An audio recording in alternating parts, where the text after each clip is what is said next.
Well, Dre and Breezy should be, ain't they high mountaintop? Now, by the way, I'm about to meet Misunderstood next week for the first time, Where at? person in San Diego. I'm flying into San Diego and I got to drive down to Mexico.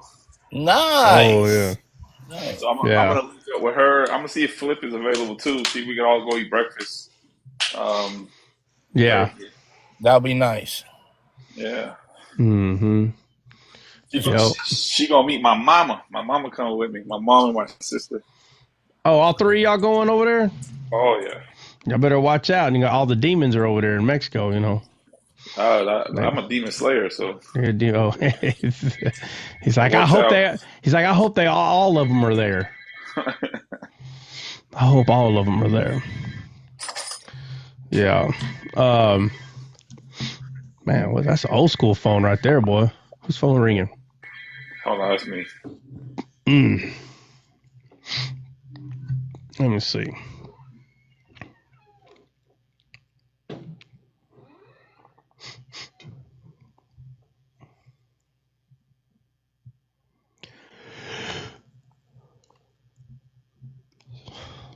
All right, what y'all got on y'all's mind, man?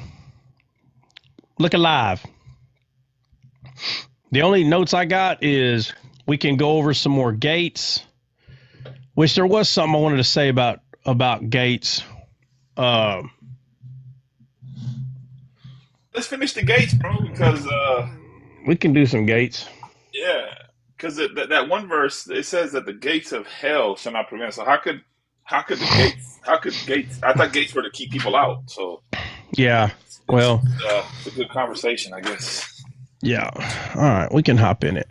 We can hop. Everybody, prepare yourself. All right, everybody. Down to you right now. Everybody, lift up your Bibles and say it with me. This is my Bible. I like it, but this one is mine. My Bible is my best friend. It is my life. I must master as I must master my life. My Bible is useless without me. Without me, my Bible is useless. My Bible is just a tool. I am the weapon.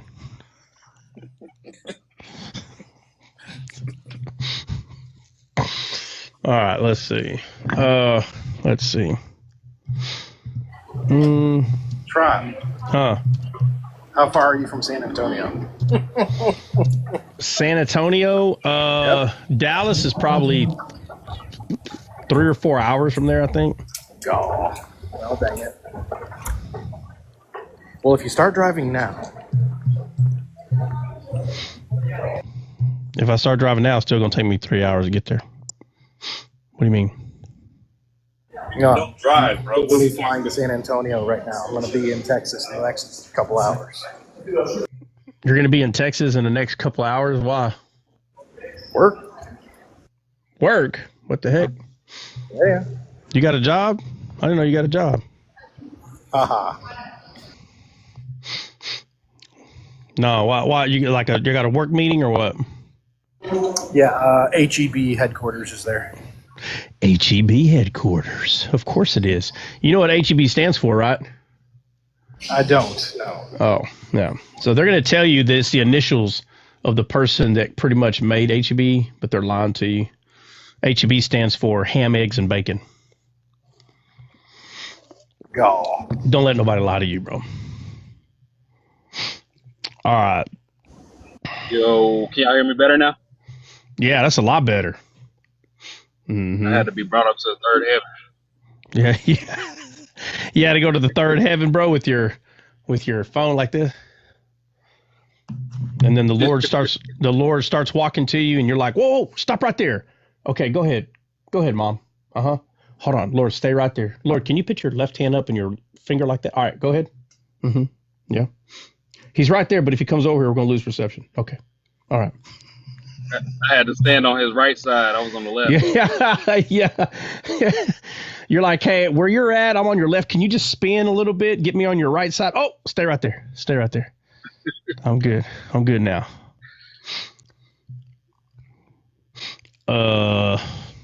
Yeah, let's, we got to write some of them down. Dre, you ready?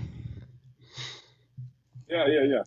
All right. So, obviously, heaven's got 12 gates. obviously. So go find the verse that talks about the 12 gates. I thought Guns N' Roses said heaven has doors. Knock, knock, knock Yeah. on heaven's doors. Well, yeah, but they read the NIV. That's good. I ain't gonna lie. Oh, shoot. That's actually good. I'm not gonna lie. Yeah, we read the King. That's how we know they're heretics. We read the King KJV. Hey, when the song first came out, knock, knock, knocking on heaven's doors, heresy. Devil worship first. Hey, yeah, you devil worship. Don't listen to that music there of the devil. It ain't got nothing to do with nothing, but it's because they found out that they don't like the translation Bible they read. It's like, well, how do you know they read that? Because the KJV says gates. They would have said gates if they knew better. Right. It's Revelation 21:12. Okay.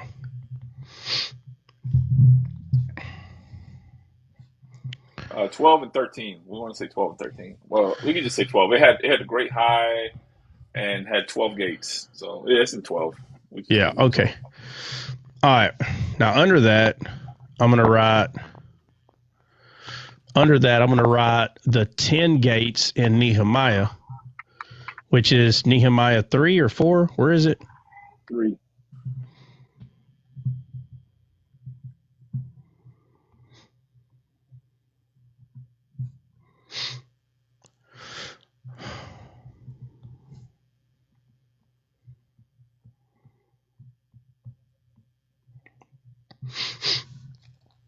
All right, so let's go look at some more gates. So get out your concordance.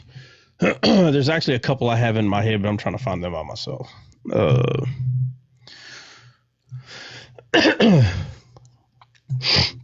let's see.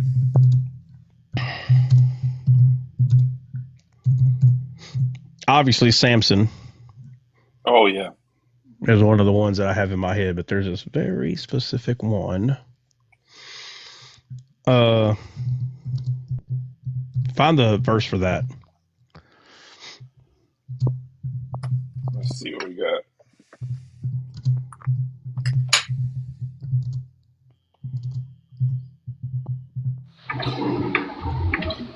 God, Jordan, that's so harsh.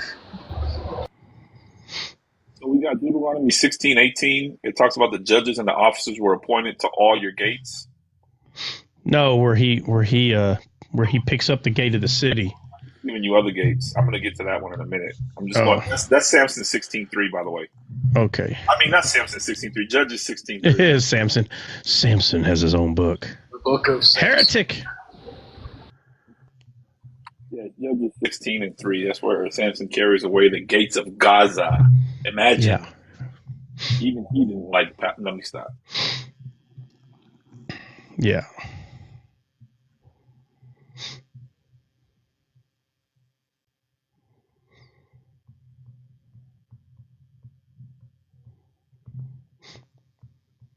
We got the Samson's gates. We got the gates where the judges and the officers were appointed.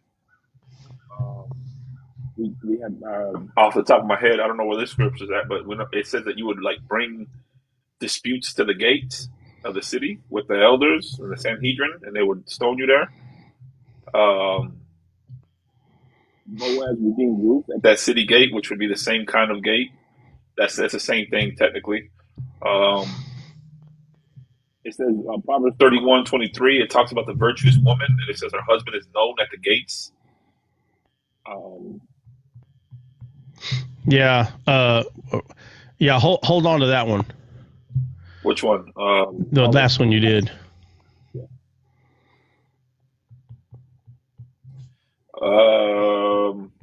We could go to enter into his gates with thanksgiving. That's Psalms.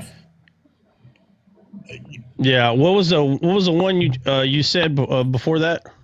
Proverbs 31:23. The virtuous woman, her husband is known in the gates. Yeah. Proverbs what? 31:23. 31. Dre, did you do 33. Deuteronomy 11:20? No.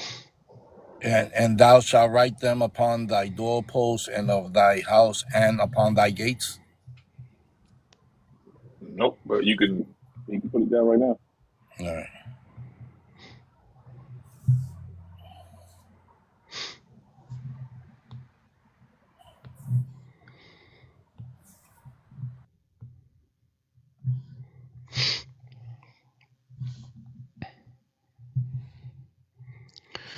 All right, what else you got? Bills? What did Bill say? Deuteronomy 11:20. Read it. It says, I just turned the page. It says, and thou shalt write them upon the doorpost of thy house and upon thy gates. Yeah. What verse is that? Deuteronomy Morning. 11:20. Read 8. Start at 18. 18. Yeah. Okay.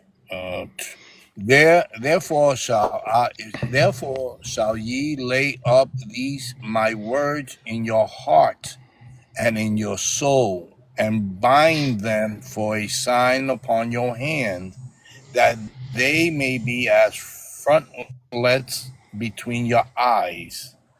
And ye shall teach them your children, speaking of them when thou sittest in thy house, and when thou walkest by the way. By the way, when thou liest down, and when thou risest up. And thou shalt write them upon the doorposts of thy house and upon thy gates. Yeah. Yeah, give me the address again. Deuteronomy 11:20. 21 is Starting at 18. We'll do 11, 18. Go ahead and read 21. Yeah, that it says that your days may be multiplied, and the days of your children in the land which the Lord sware unto your fathers to give them as the days of heaven upon the earth. Yeah. Yeah, well, I thought I'd be able to find it without the concordance. Apparently not.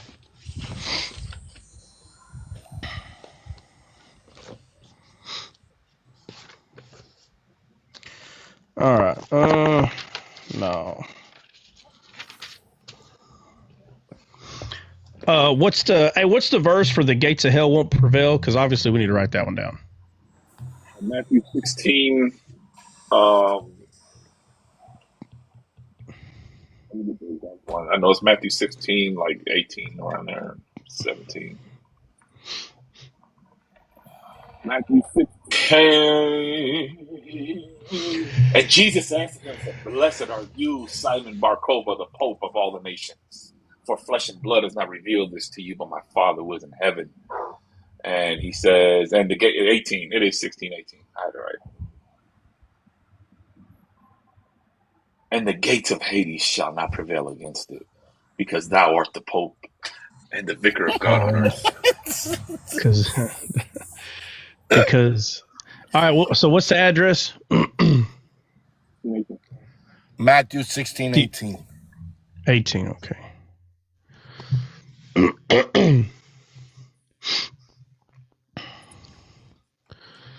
All right.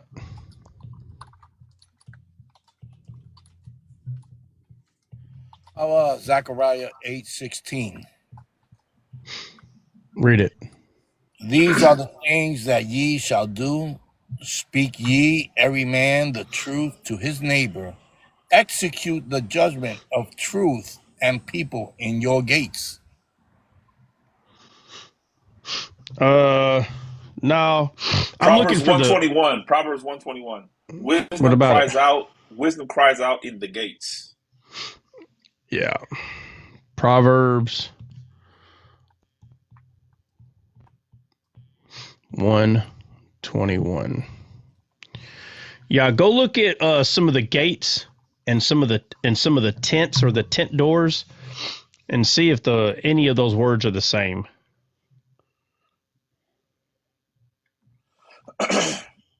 Go to where it says, and God told Moses, tell every man to stand at the tent door. You remember that? Pentecost, yeah. Yeah, go to that specific one.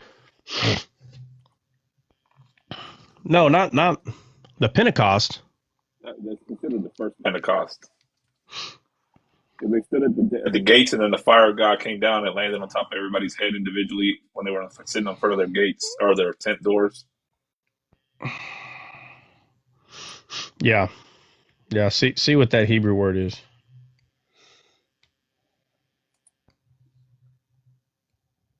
Neshama. No, I'm joking. That'd be too God. easy. That'd be too easy. Oh, Yeah.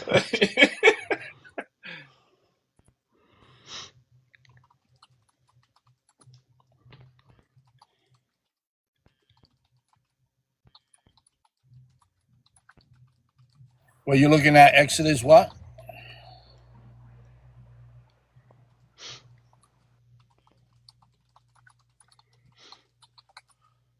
If I knew that, brother, I wouldn't be looking it up. It's Exodus 19.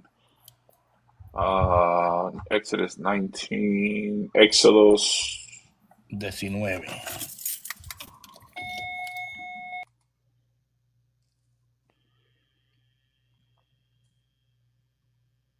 um 19. Terrified. No, I think it's 20 actually.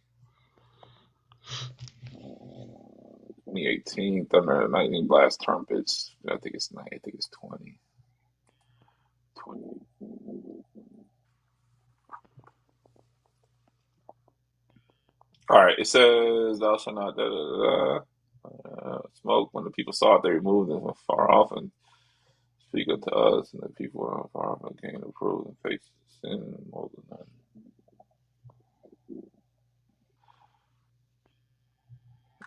Maybe that's not the word. Maybe it is. Let's go back one. 1935.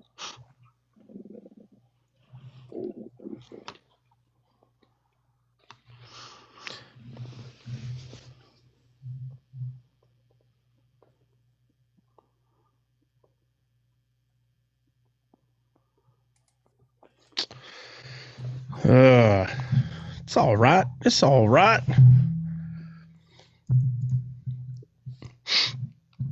All right, if y'all are just getting here, we're just kind of looking over some gates that we're going to be going over to finish a study we're doing regarding gates. It's not really a word study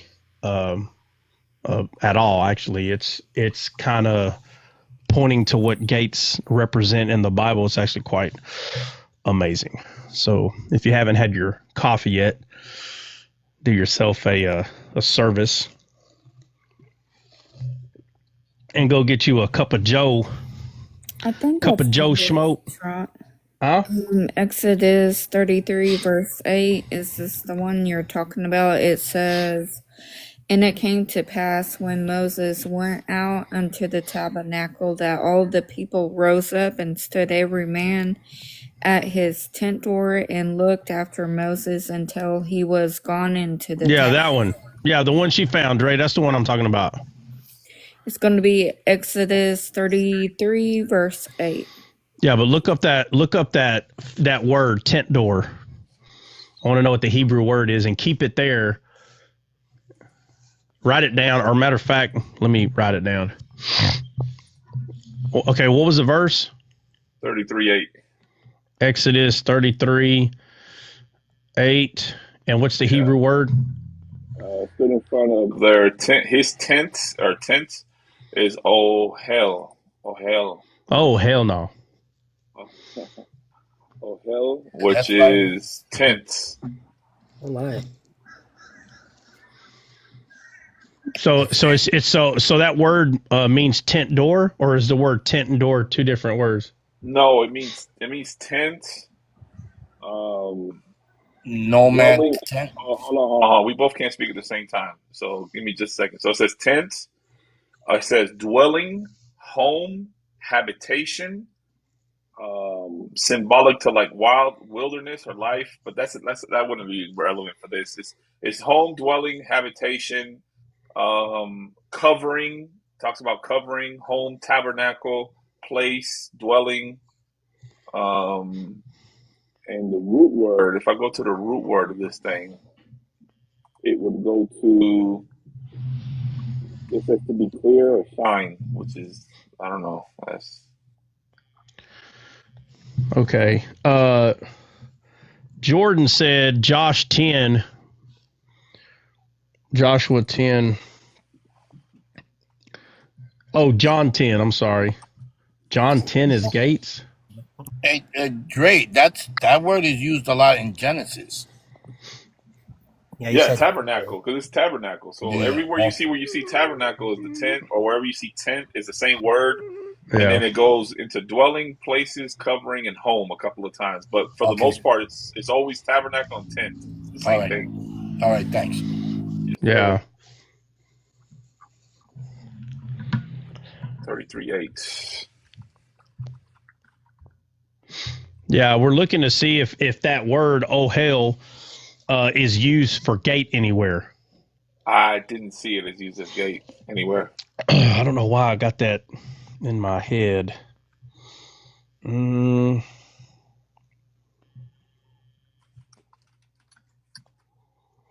Okay, what's the word used in Hebrew for the doors of the temple? Let's go to doors. Let's see.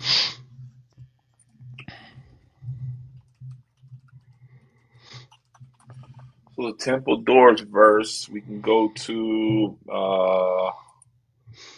Samuel. Malachi. Malachi talks about that. Malachi 1:10 says, "Oh, that one of you would shut the temple doors." So it's yeah, but it could be using a different word. We got to go where Solomon's building the temple. Chronicles, 2 Chronicles.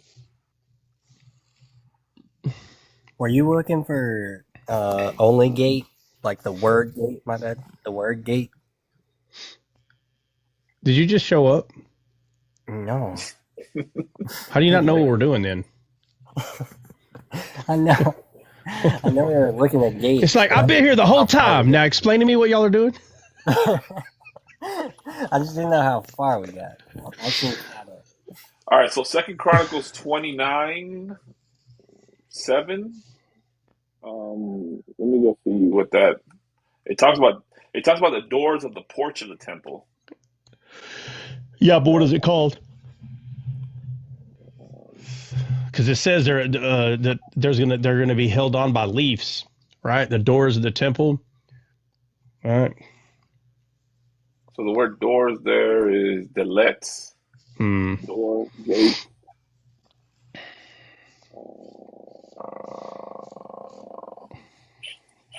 Leaves. Yeah, but those it's funny, that word leaf. Hey, see if I'm right about this. It's been a minute. That word for leaf right there, see if that's the same word for the word sling that David held in his hand. If it's not that, then it's the I'm thinking it is. See if it's the same Hebrew word.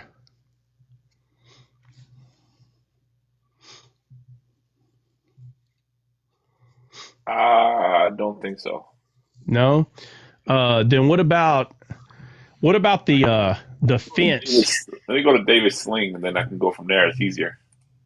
Yeah, that's what I'm saying. Go to David's sling.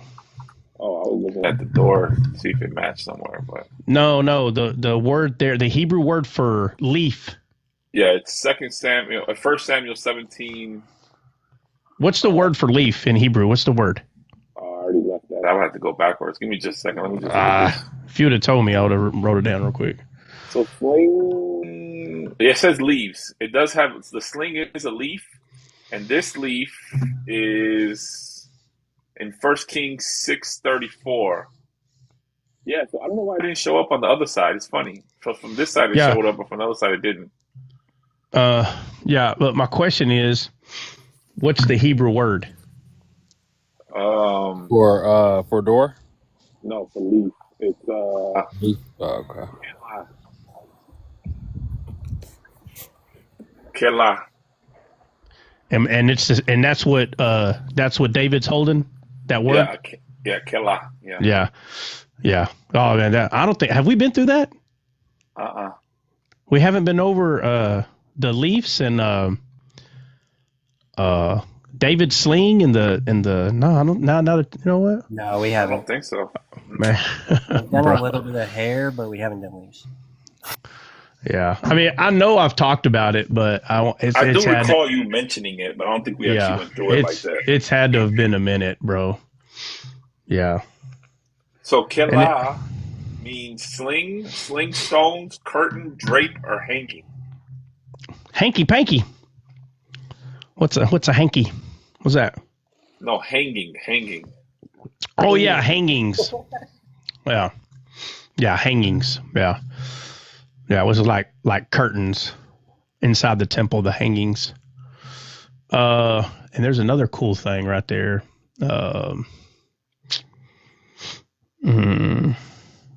So is it like with the sling, the veil was ripped? The sling with the veil was ripped? Something like that? No. So okay, so what's the Hebrew word? What was Kela. I'm a killer. Okay, so let me see. Let me do it real quick. It's like, wait a minute, let's just do this one. All right, I'll do one real quick. Hold on. See if I can find it.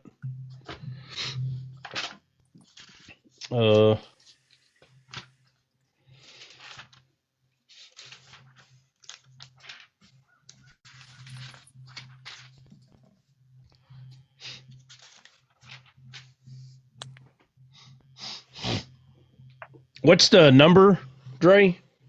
H7050.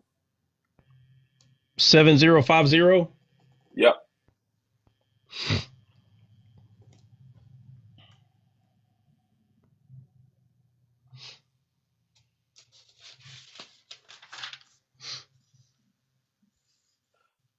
The root word, which is sling, is 7049er.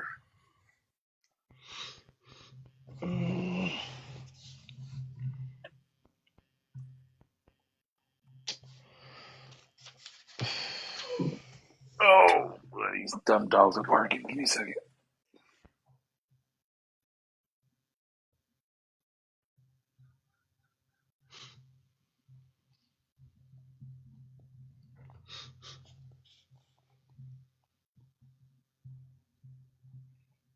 Yeah, that root word is where you get sling.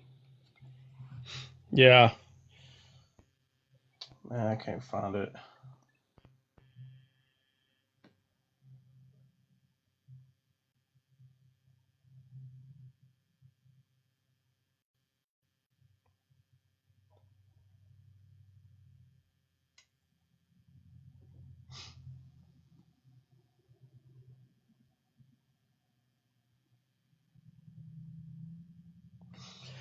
And what's the wall? What's the wall called? The wall that's around the temple. What's the Hebrew word for it? Pare.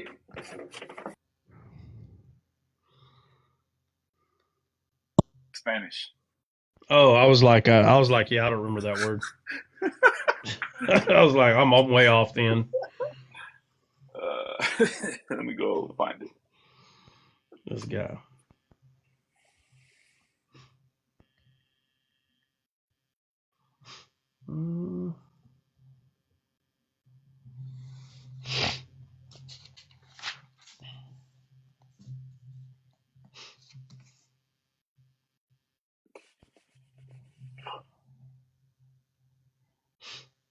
It's Choma. H2346.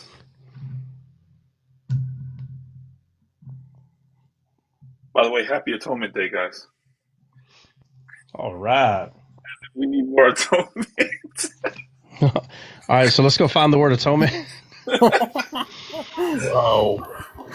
Go find the word atonement. All right, guys, everybody, at one time. I can't find it. We just need to go over it one day. We just need to go over it one day. It's all right. All right, so we got stood at their tents, Exodus 33:8, wisdom cries from the gates, Proverbs 121, gates of Hey, what Hades. is? Hold on. Proverbs 121. What does it say? Wisdom cries from the gates. Okay, go ahead. We got gates of Hades, which is Matthew 16:18. We have gates of a house, which is Deuteronomy 11:18-21. We have knowledge at the gates. Known at the gates. The husband is known at the gates, Proverbs 31:23. We have the 10 gates of Nehemiah, which is in Nehemiah chapter 3. And we have the 12 gates of heaven, which is Revelation 21:12. We can put more gates in there if you'd like. We have more gates available. Yeah. No, we're not doing all the gates. Oh, we need Samson's gate from Gaza. That's the one I don't have on here. What? The Samson's gates from Gaza. Yeah, we got to have. Yeah, I told you to have that one. Oh, yeah, we do. Judges 16:3, right? I don't have it written down. Let me write it down. Samson carried away gates. Guys, for those of you who don't know, it's in the book of Samson, chapter 16, verse 3. Yeah. All right. Let's see. Yeah. So just a quick recap. So we're just looking over gates, and the reason. What was the reason you brought this up? We were talking about Matthew. No, initially it was Nehemiah. We were talking about Nehemiah. No, I know, but I'm asking why you brought it up. I don't remember. Oh, I was just trying to look at the significance of the 10 gates, how I had like the gate of the sheep. Okay. Yeah. Okay, yeah. So the purpose, okay, yeah, you brought up Nehemiah 3. That's what it is. And you wanted to go over. Yeah. All right.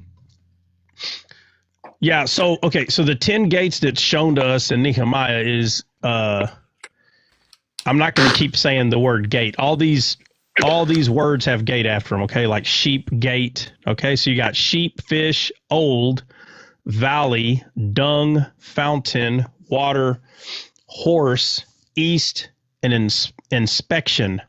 All those are the gates that are in Nehemiah. Let me see. Starting what chapter? Do what? What chapter in Nehemiah? Chapter 3. Thank you. Right, Dre, or 4? It's 3. It's 3. Okay.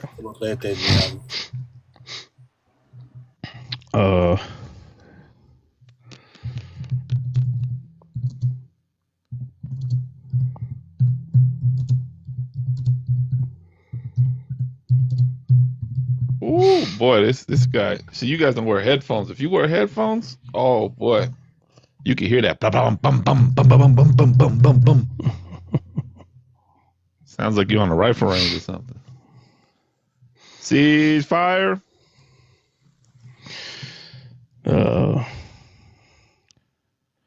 Treat everything loaded. Never put no in to shoot. Keep your fingers stirred off the trigger till you're ready to fire.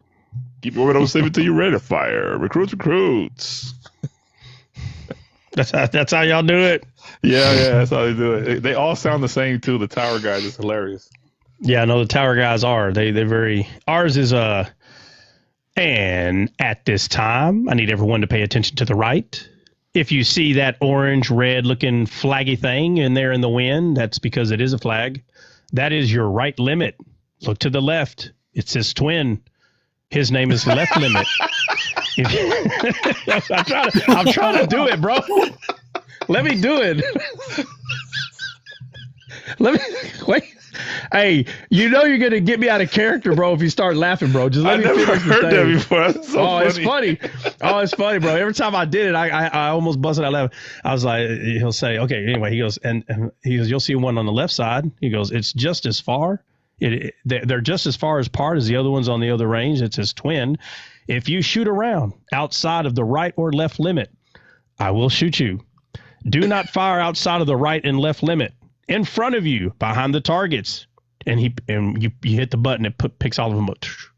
You should have been able to see all the targets in your lane go up and go down. If you have a target still up or a target did not go down, raise your hand. That was your chance. If you failed this course, it is now your fault. If you look past the 300-meter targets, they are up. They went down. Raise your hand. You don't explain because they should know. He goes, if any animal is shot past those 300-meter targets, I will shoot you. Do not shoot an insect. I don't care if you are an eagle eye sniper. Do not shoot the ants on the hill. If you shoot a cow, you don't make enough money to pay for it. You will be fired and kicked out of the U.S. military. Now, back to the range. The left and right limit is your limit, not anyone else's limit. It's your limit. And the lane that's in front of you, that's your lane. No one else's lane is yours, just the one in front of you. If you are caught shooting someone else's target, you will be shot and taken off this range, and we will put you somewhere you don't want to go. So I need everybody to scan their lane, and targets up, targets down. Get ready to fire, and which means you're supposed to prepare. And he goes, okay, now I want you to switch your selector knob from safe to fire and scan your lane. That's pretty much how that went. And of course I took some stuff out. That's the gist. Because when you're talking about not shooting animals, as if a cow is standing in front of your target and you shoot it to go through and hit your target, it will not count. Do not shoot my animals on this range. Because there's a lot of those ranges, it literally has a bunch of government. Sometimes it's personal, but a lot of times it's government cows. And you kill one, they're expensive. 100%. We never, they never told us any of that. We didn't have any of that stuff on PI, at least we didn't have any of that, or Lejeune for that matter. But I've seen y'all had to have animals out there. Yeah, we did, but I think everybody was required to shoot at it. We ate them for lunch that day, so if nobody got a kill, we didn't eat. I've seen like a dove land on somebody's target. It's over. Like everybody's like, well, not me. I wasn't trying to mess up my score, but folks didn't care. Yeah, no, we were telling you can't shoot nothing. Something touches that target, better not shoot that. It's like, do not shoot my animals. Let's see, with the name, All right, so let me go back to... Ceasefire, recruits. Oh, man, I used to be cracking it up, bro.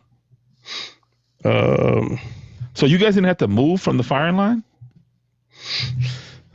Had to move? Yeah. Why would we have to move?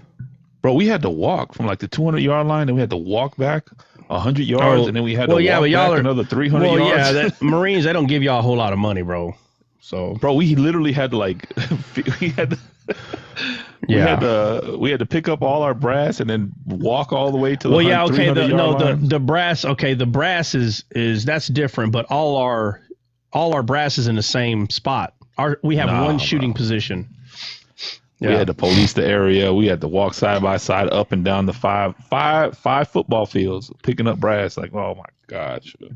Yeah, no, it wasn't too bad as a recruit, but when you're like on the rifle team or something like that, that's a lot of brass, bro. Yeah, no, we had top of the class targets, but them suckers were coming up, and there ain't no point of you moving anywhere, because right in front of you, you're gonna have one pop up at 50 meters, 400 meters, 200 meters, 100, 150, 250, 400, 350. I mean, there's no need for you to go nowhere. All the targets are all out there. They put everybody to work. So you have 2 recruits on each target behind the berm, lifting it and bringing it down. Oh yeah, I heard about that. I don't know. Yeah. We'd be like, that's a whole nother tower back there. We had 10. Hey, yeah, we stand by the target. Yeah, listen, we have electrical buttons, and all the targets are going. Yeah. No. Yeah. That's craziness. We used to have to punch our own targets, raise it back up. So if you had like sorry recruits back there, that weren't doing their job fast enough, like you're wasting time. Like, Oh yeah, I'm my depending God. on you to raise that target. You're relying on a private. Not even a recruit. Well, yeah, that's my point. Like you're relying on a civilian. Yeah, basically. Oh, heck with that. to find the and some of these dummies, because they'll be half sleep, which you already know, there's a bunch of them, right? And they would like mark your target on you hit the black, so you hit the target, but they would mark it instead of using the white side, they use the black side.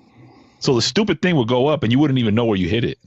You would have to like use your usually a coach or something like that will be like, hey, tell that and lane number. This is just wasting time. I'm like, yo, I'm wasting time. Like I'm being timed here. Yeah, Crazy. it's not cool. It's not cool. All right, I'm almost done. Let's see. Oh, wait a minute, that ain't it. Oh, the joys.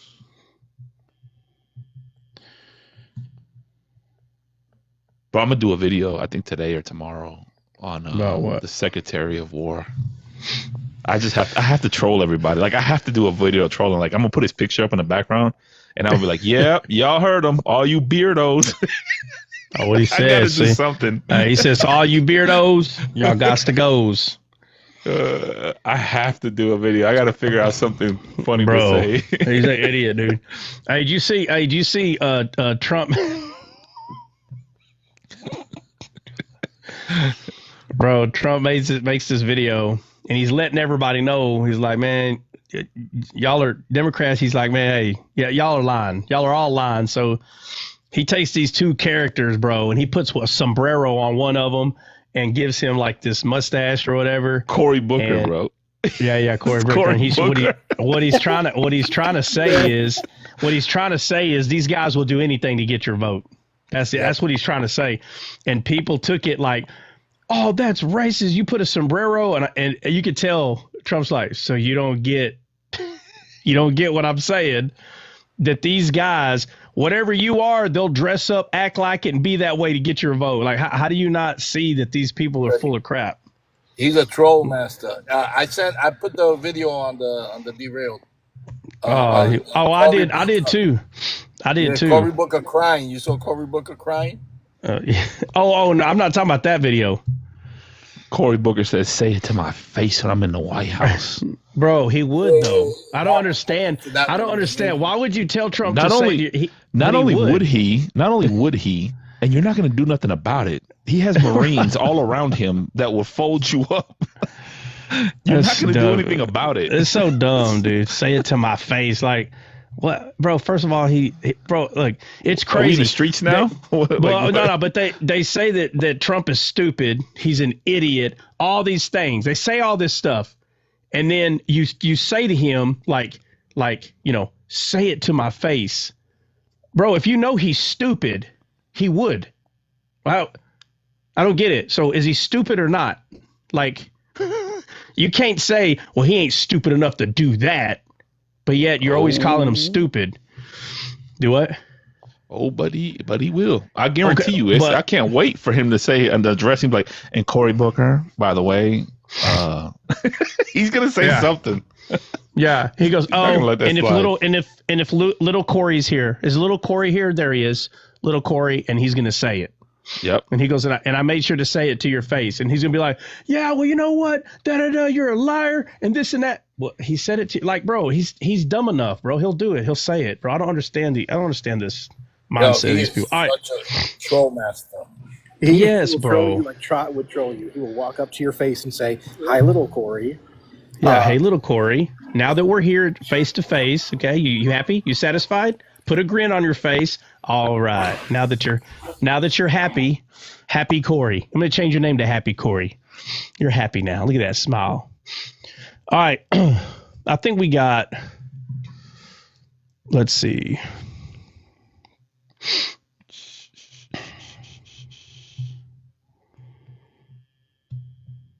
JH said Trump is the mariachi band. The mariachi band. Yeah, pretty much, dude. Here goes my gates. I knew I had written it down, all the gates in Nehemiah. Sitting there wondering, like, I was giving you the Hebrews. Where did I put it? There it is. Found it. You found it.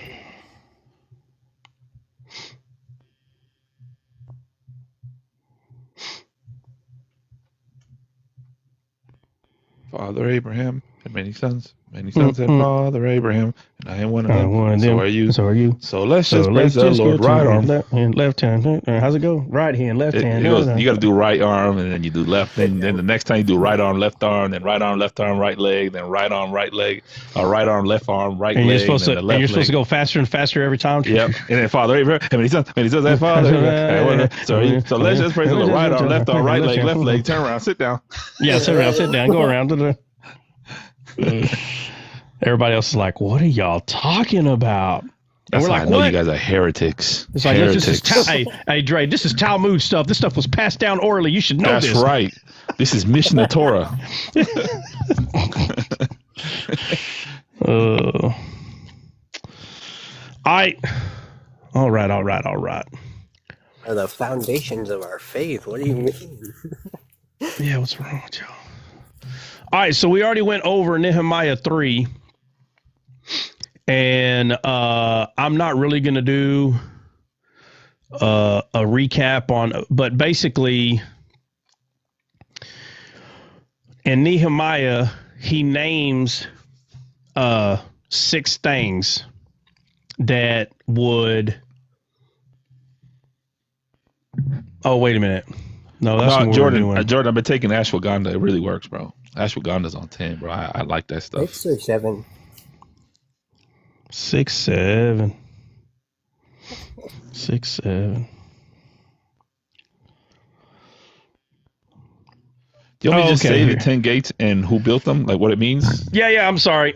Yeah. So, okay. Yeah. So we went over, we showed pictures, right, of what the wall looked like around the temple. And yeah. And each gate had a specific name. And we kind of went over like what the gates were, like what was by it. Like obviously the fish gate, literally, I remember literally the fish market was right there. That's why it was called the fish gate. And you have the sheep gate. That is where the sheep came through. The sheep did not come through another gate. It came through its own gate, like its own gate, the gate it was supposed to go through. And we looked up the names of the people that built the gate and like what the word meant. And I'll just give an example right here. Like the fish market, Hasana is the person that built the gate, and that name means thorn. Okay, because I don't speak Hebrew, so even though the person's name is Hasana, I'm gonna say for myself, Thorn built that gate. I mean, because that's, again, I speak English, so that's just an example. The east gate, Yahaya or Jalaha or whatever that person's name is, built the gate, which I think, was it a priest that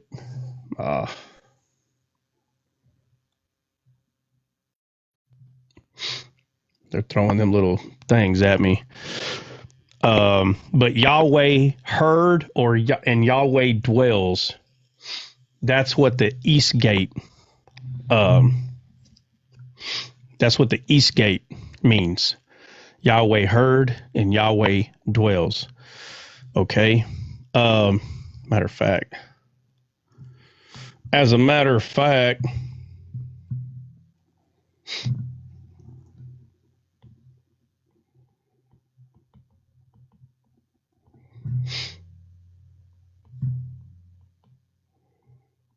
all right. Okay, and those are 10 gates. Okay. How come there's not 12? Because heaven has 12 gates. Does anybody know? Does anybody know why there's not 10 gates on earth? Because 10 would be like the law, maybe like legal, like government. and 12. Well, yeah. So 10, So 10 does represent being under the law. That's true. But why isn't there 12 gates? Right? Why isn't there 12 gates? Because it's missing the gate of Jesus and the gate of the Gentiles. Okay, that's the right answer. But Jesus gives us the name of the other two gates. Does anybody remember? Goodness and mercy. He's like goodness and mercy will follow me all the days of my life. No, those are the angels. The imagination. I don't know.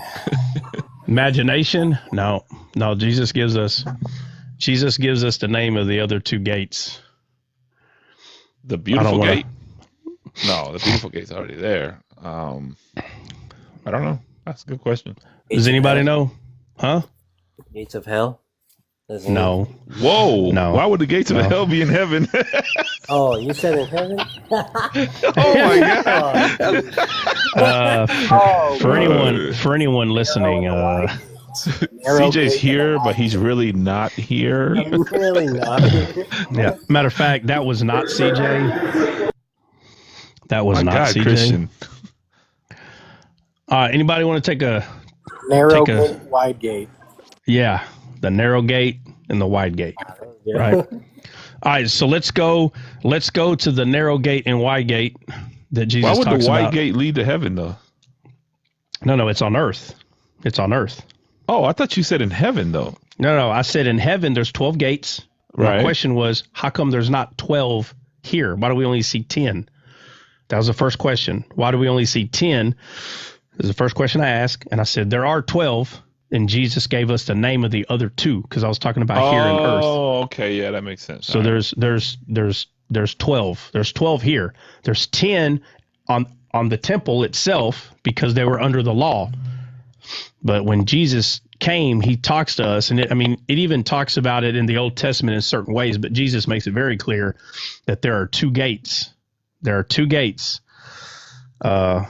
And one leads to one place, another one leads to another one, but it's an option here in earth.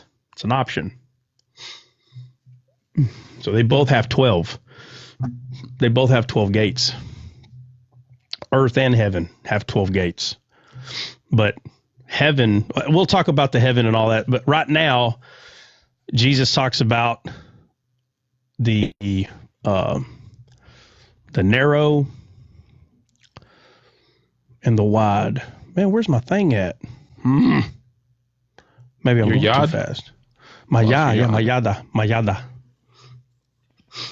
yad. Where is my yad? I need to get one. Mine actually broke. I don't even know how. I think What? Levi broke it. Levi broke it. Levi was hitting mosquitoes with it. Bro, I caught that dude opening my Sefer Torah. I almost Where'd you put it? Where'd you have it?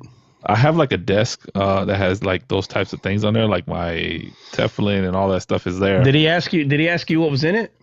No. He just came downstairs. I walked in and he had a kippah on and he had the thing open and he was just reading. He can't even read English. How the heck he's gonna read Hebrew? He's like, yeah, that's like, hey, he had that little scroll on the road. Like, yeah, he was speaking in tongues. He said, "My name is Levi. You can't touch it. I can't." Yeah. You're like, oh, crud. All right. Let me go back to my... Just a side note. Yeah. In the Garden of Eden, when Adam was naming things, I've heard people say this. When Adam was naming things, by him naming them, he was having dominion over them or like possession over them. Is there any truth to that? What do you mean? So like, I mean, without having to go all the way over there and going through the Hebrew words, but people were saying like when Adam named the animals, anything that you name is like you have dominion over it. Like God gave it to you, you name it, and now you have like you're in charge of it, like something like that. Somebody was explaining that one time, and I was like, yeah, no, not like that. But it's not wrong to say it as long as you can back up what you mean, because Adam was using his dominion that God gave him to do that. So he told him, name the animals. He told him, name the animals. Yeah, well, he named them. They stayed that. Yeah, well, it's true that he named them. That's a fact. But everything that he named fell with him. I see. And when Jesus came, he renamed everything. So when Peter said, "No, I can't eat that. I've never eaten that," and Jesus said, "What? But I have called clean." Oh, I guess he was talking to Christian. Sorry, Christian. Go ahead. He was talking to you. Christian, I thought Go you ahead, were Christian. Christian. I thought you were brooming. I am. I'm in the airport. They delayed my flight, of course. Oh, how dare them! Speaking of Violation. delaying flights, they just fined it. I think the government fined the airlines yesterday. I saw this report because they've had too many delays in their flights, which is causing a lot of issues for the FAA and internationally for all other countries as well. So the U.S. What's the airlines reason? were What's the sued. reason they're having? What's the reason they're having so many delays? Every flight is delayed almost, Trot. I know, but why? What's going on? Well, there's a government shutdown today. Oh yeah, that's right. Forgot. Oh, dude, I totally forgot. Yeah. Atonement Day. Dang. Yeah. Day of Atonement. Ah, man. Oh, bro, it's Rapture Day then. Oh, right. Every time something weird happens on Earth, must be Rapture Day. Well, they said that they were going off of the wrong calendar, so that's why they didn't get raptured. That's what they said. Oh, yeah. So they were going off the Julian calendar, but they need to go off the Gregorian calendar, or vice versa, one of the two. Yeah. So the new date's in October or something. No, like today, I think, a couple days. So it's like 4 or 5 days after that. Yeah. Hey, Rabbi, didn't they say they're going after the moon calendar? That's why they had it. Yeah, the moon calendar, some BS like that. Yeah. Why don't they go? Hey, why don't they just go? Why don't they just use God's calendar? Well, that would make too much sense, brother. Right? Everybody wants to use our map in this world, right? The Antichrist comes from the West. Oh, well, that's Donald Trump. It says right there, from the West. Why are y'all not using God's map? Why are you using the world's map? Oh, Lord. Why are you using the world's calendar and you use God's calendar? That's the only hint I'm giving. That's it. I can't even believe I helped out. Make these people make the right predictions. Well, yeah, we got to go. Well, God's calendar would be the fullness of the Gentile. We just don't know when that is. Well, yeah, but how would we possibly know the day? How would we possibly know the fullness? Well, what I'm saying is though, they're not using God's calendar. That's all I'm saying. They're using our calendar of this world. They're using our map of this world. They're using everything in this world instead of God's directions. Him. They're not using him, is what I'm saying. I will not be going live on the 24th because I will not be here. See? Man's calendar. Man's. Yeah. Be here because I will be in jail for tricking many people. Man, I don't know what's up with these people, man. I thought everybody was playing around until I seen the posts, and I was like, oh, these people are serious. Yeah, man. That's all right. All right, who's got the verse? Which should one? Be Matthew 7. Matthew 7:14. All right, start at 1. Matthew 7:1. Okay. Give me 1 second. Matthew 7:1. Judge not that ye be not judged, for with what judgment ye judge, ye shall be judged, and with what measure ye mete, it shall be measured to you again. And why beholdest thou the mote that is in thy brother's eye, but considerest not the beam that is in thine own eye? Or how wilt thou say to thy brother, let me pull out the mote out of thine eye, and behold, a beam is in thine own eye? Thou hypocrite, first cast out the beam out of thine own eye, And then shalt thou see clearly to cast out the mote out of thy brother's eye. Give not that which is holy unto dogs, neither cast ye your pearls before swine, lest they trample them under their feet, and turn again and rend you. Ask, and it shall be given you. Seek, and ye shall find. Knock, and it shall be opened unto you. For every one that asketh receiveth, and he that seeketh findeth, and to him that knocketh it shall be opened. Or what man is there of you, whom if his son ask bread, will he give him stone? Or if he ask a fish, will he give him a serpent? If ye then, being evil, know how to give good gifts unto your children, how much more shall your Father which is in heaven give good things to them that ask him? Therefore, all things whatsoever ye would that men should do to you, do ye even so to them.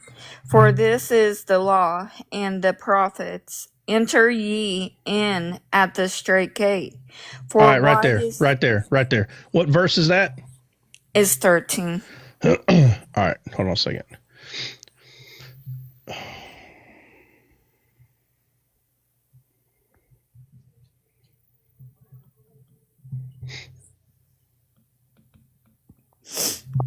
All right. Okay, go ahead. Go ahead and start at 13 again. Okay, it says, Enter ye in at the strait gate, for wide is the gate, and broad is the way that leadeth to destruction, and many there be which go in thereat. Because strait is the gate, and narrow is the way which leadeth unto life, and few there be that find it. All right, read that last part. And few what? It says, Few. You said the word few. there be that find it. Yeah, few there be. Okay, so he's talking about the narrow gate is the straight gate, the straight path, right? But he's saying there's a narrow to life, and there's a wide, and there's a wide one, and there's a wide one, right? And what's the wide one? Anybody? The wide one. Works.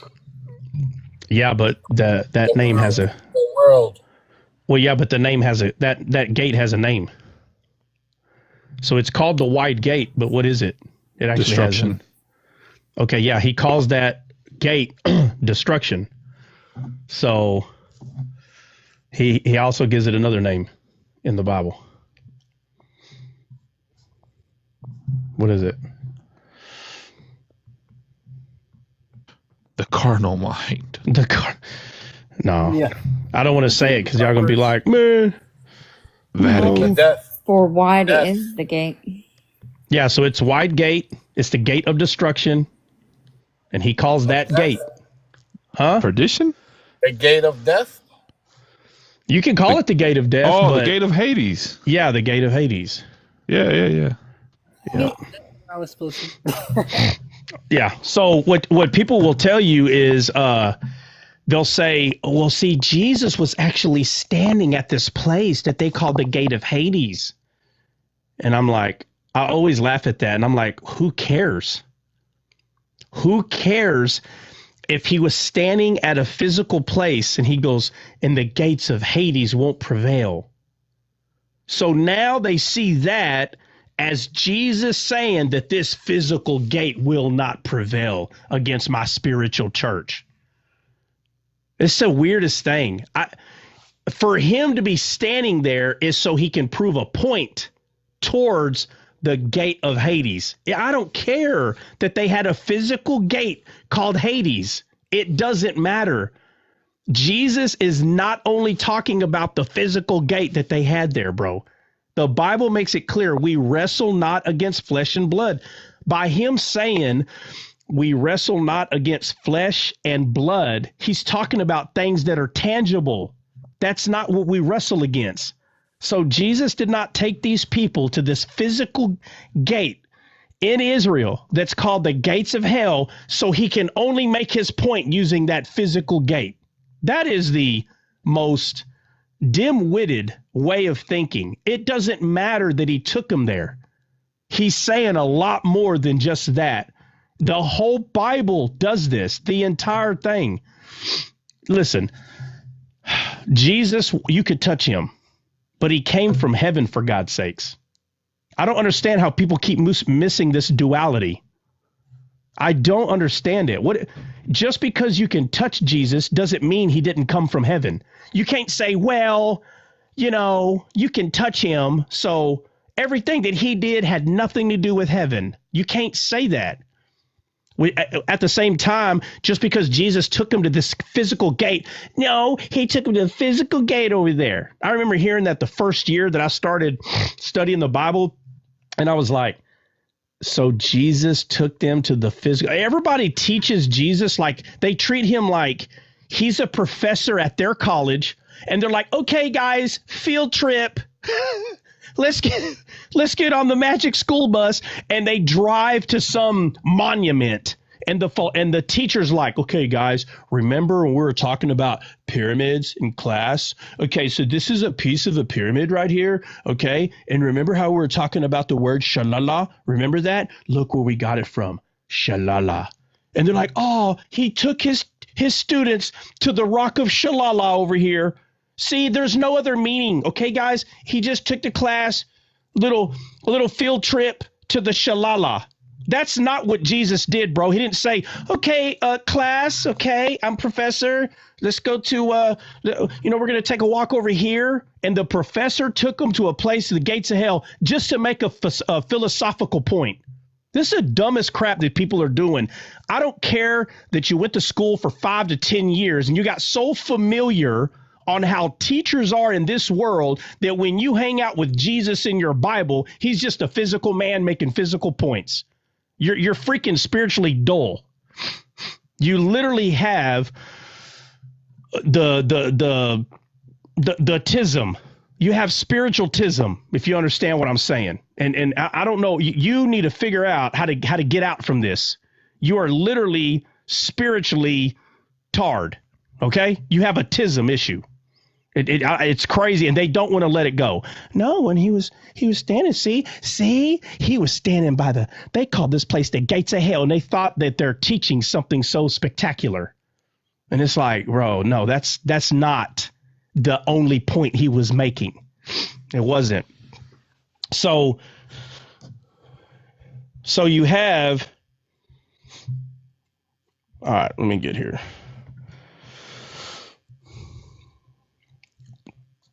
So Jesus is talking about the narrow and wide gate. In other passages, we know this is that the wide gate is a place to destruction. We know that he talks about the gates of hell will not prevail, but he calls another one the narrow gate. And in this Matthew 7, what does he call the narrow gate? Jennifer, can you read it? Let me go back to it and let me see. It says the narrow gate is the way. Yeah, okay, so he calls it the way, and what else? He calls it something else too. It leadeth unto life. There you go. Okay, so the narrow gate is the way, and he says that it leads to life. He calls the other gate, the wide gate, he calls it not the way, but it leads to destruction, right? Not to life, because it's not the way. So now we're just kind of paying real close attention to what Jesus is talking about regarding gates, because he's the one. You understand? Anything that is parabolic anything that has an allegorical truth, like Paul, when Paul saw allegorical truths in the Bible, the only reason why he was able to see them is because Jesus showed him what it meant. Why? Because Jesus is the author.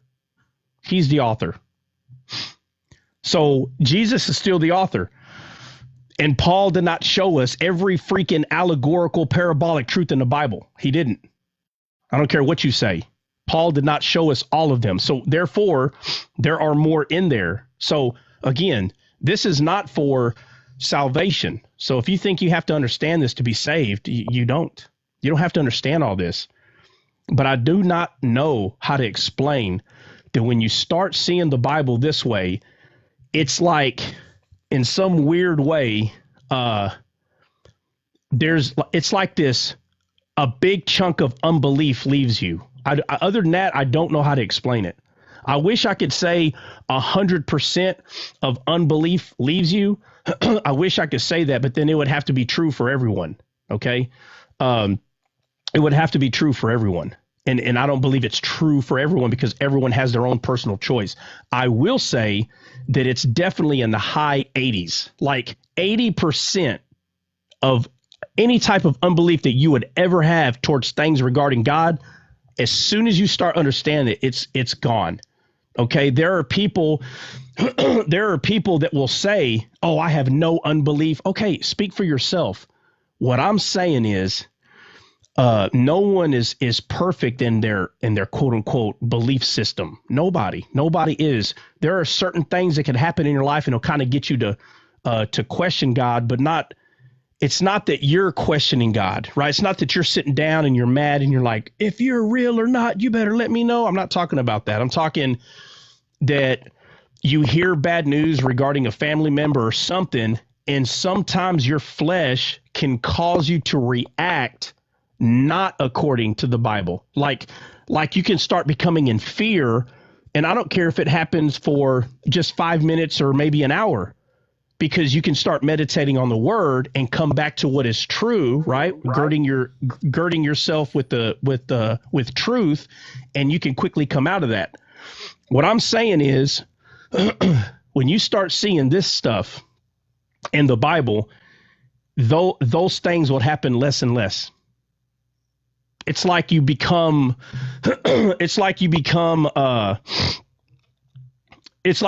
more peaceful when a hard time comes on its own. And it happens. It's like it happens without you trying, right? So just like if a hard time was to come and you don't even try to be sad or be worried, you don't even try, but you just kind of naturally go that way. What I'm saying is you will naturally just be in peace. I really don't know how else to say what I'm saying. But again, it's a process. You'll grow into that. But what I'm saying is it starts when you start understanding the Bible this way. That's when it starts. I'm talking about big chunks being removed. Like in some way you've leveled up spiritually. Like you finally have grown more mature than you were. It doesn't mean that the peace of God completely leaves you when a hard time comes. No, but I have learned when a person falls apart like a $2 suitcase, it's because for whatever reason, they don't see anything supernatural regarding God. They just don't. They'll just say, oh yeah, those things are real. But that's not what, if they talk about the Bible, they don't talk about any of that. They talk about how David beat Goliath. They talk about just the comic book part of the stories. They don't focus on how that applies to you, not in this world, so you can get a better job, make more money, have a lot of kids, and like go play the best baseball in the world. That's so irrelevant to why Jesus authored himself in the Bible. He authored himself in there so you could see that you are David in your story. You, not them, you, right? 1 John 4:17. As he is, so are we in this world. So if you don't understand what we is all of us. So if the we was for David, the we is for you. If the we was for Abraham, the we is for you. When you read the Bible and you see Abraham as great, David as great, Samson as great, that means you don't see yourself as great. You don't. You see them greater. And it's not true. It's not. That's why people wish they could see the things that occurred in the Old Testament. They wish they could see it. Why? Because they're still trying to appease their flesh. But Jesus said that the prophets, he told the disciples, the things that you see, they wanted to see these things. That means the prophets, instead of casting fire down from heaven, they would rather have seen the Messiah do the miracles. They would rather have seen that than all the other things that they were seeing. But yet people over here would rather see the things that were happening in the Old Testament instead of taking their authority and opening people's eyes. So instead of doing what Jesus said, greater things shall you do, he said, greater things shall you do than I did. So if he's saying that the patriarchs that we all come to love, the comic book stories of the Bible, if he is saying that we're going to do greater things than Jesus, and the patriarchs wanted to see the things that Jesus saw, then my friends, you have something flipped. You have the tism. You got spiritual tism. We need to untism you. You still think that those things that they were doing were greater. Jesus said greater things you will do than I did. Do you understand? So if the patriarchs were doing great things and Jesus said, oh, this is what they wanted to see, what I'm doing. That means that Jesus' things were greater than what they were doing. And then he tells the disciples, oh, by the way, greater things will you do. So if the patriarchs were wanting to see what Jesus was doing, which means what Jesus was doing was greater than the patriarchs, then my friend, I don't think that you're comprehending what Jesus is saying. That the things that you are told to do is actually greater than the patriarchs. Facts, 100%. Because everything we're doing it as the temple of God, literally. In the Old Testament, they weren't. It was all physical temple. Now we are the temple. So the greater thing is here, not because of us, because of Christ. So why am I saying all this? Let me take this off real quick. So why am I saying all this? Because when Jesus starts talking about these gates, when he starts talking about these gates to the disciples, he's doing it because in the word itself, there is a lot that is referring to gates. And so all he did is he spoke to the disciples knowing that all this stuff was going to be written down and all of us were going to go read it one day. This again, he's authoring this whole thing out again. It was not written just to the disciples, for the disciples, not for anybody else. No, that means, okay, if that's true, then the Old Testament was only written for those people back then. So then what's for us then? What's for us then? If everything that is written, this is what these people do. They go, oh, that wasn't written to you. That wasn't written to you. Are you listening to this? So none of the Bible was written. Well, it wasn't written to you. It was written for you, my friend. My friend. That's such a cute phrase, but nothing could be further from the truth. To approach someone that way, as though God's word is dead. It's not dead. It's not dead. It's written to the people who are alive. That's who it's written to. And we are alive through him.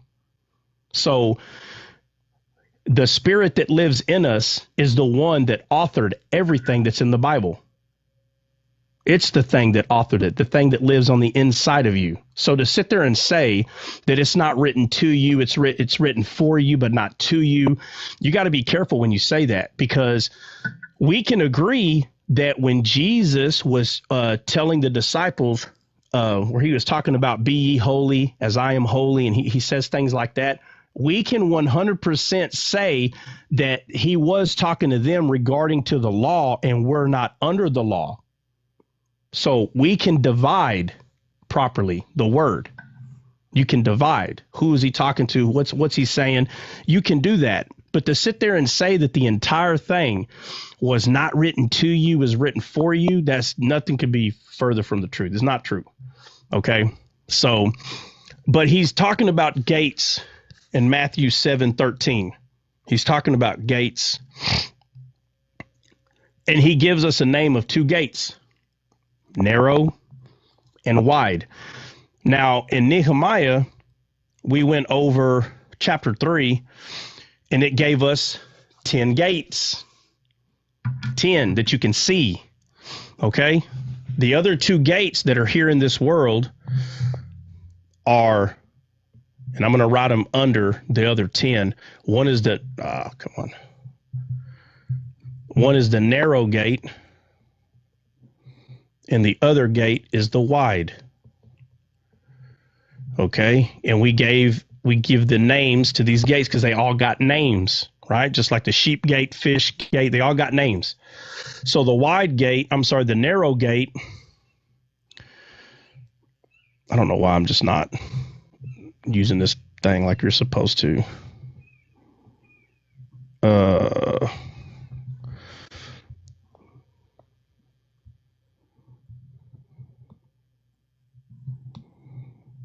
There we go.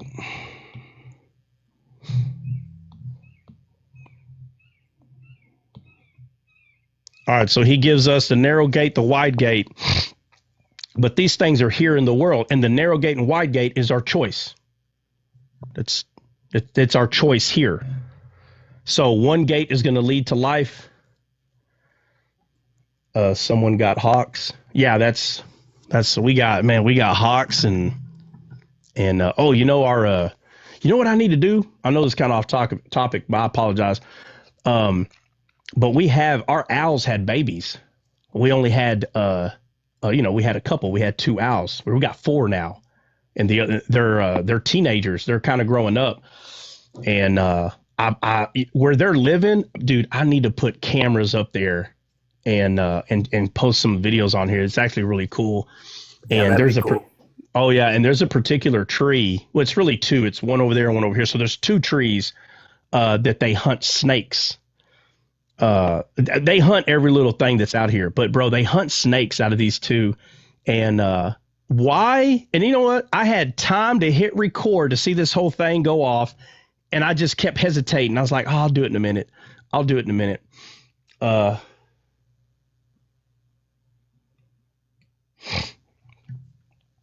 Hold on a second.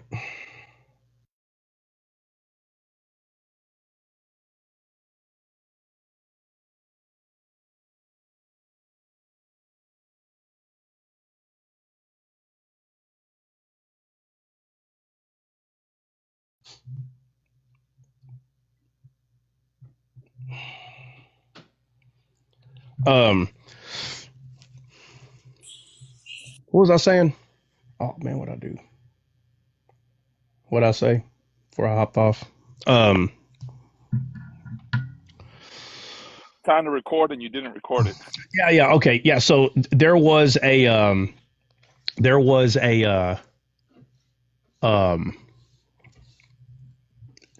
owl that had just flown into the tree.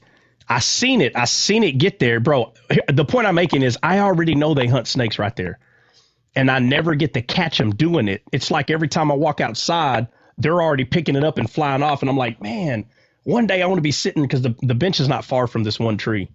And I seen it with the corner of my eye. I seen that owl go in that tree. Boom. And I was like, oh, bro, any second now. Now, what I have noticed, they don't just go there and wait. Bro, they're way the heck back here. They see the snake and they come to the tree. So the snake's already around the tree somewhere, and they come and get ready to attack. So that's the way it does it. So again, I already knew, bro, that this thing was about to attack. That I should have pulled out my phone, and I was like, nah. Poisonous snakes too? Well, the only snakes that we have out here, there's all kinds of snakes out here, but on my personal property is copperhead and water moccasins. I'm about to say cottonmouth.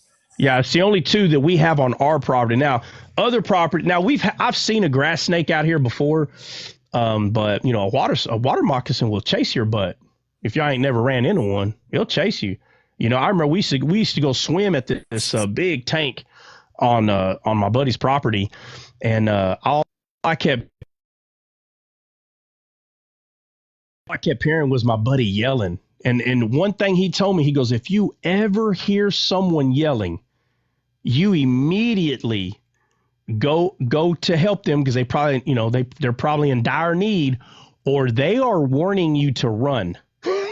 So I was like, what? Because this dude lived on, like, I ain't lying, 3,000-4,000 acres, and they had it was a small lake, like on the back. They had jet skis on it and everything. That's how big these things were. And so we would go out there all the time, and I was really just went up there to go fishing. And, it was, the water temperature was perfect, bro. So I was like, man, screw this. I'm diving in there. So I dive in there swimming. Everybody did. We always went swimming.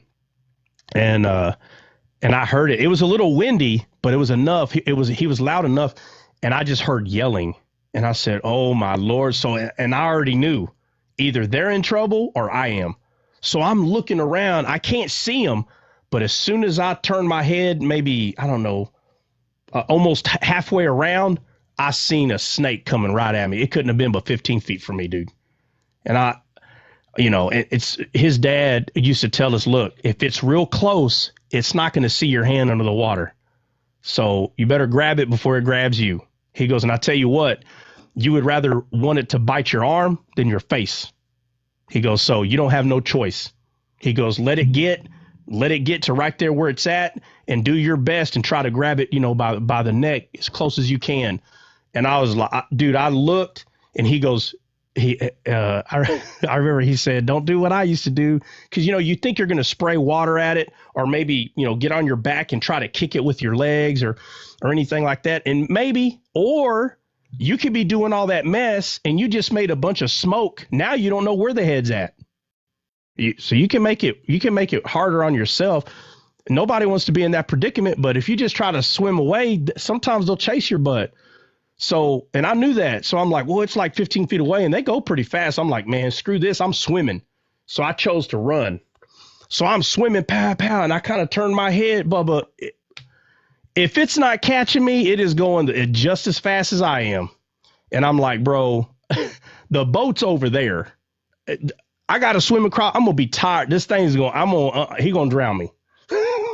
So I was like, all right, I'm going to have to let it, I don't know what else to do.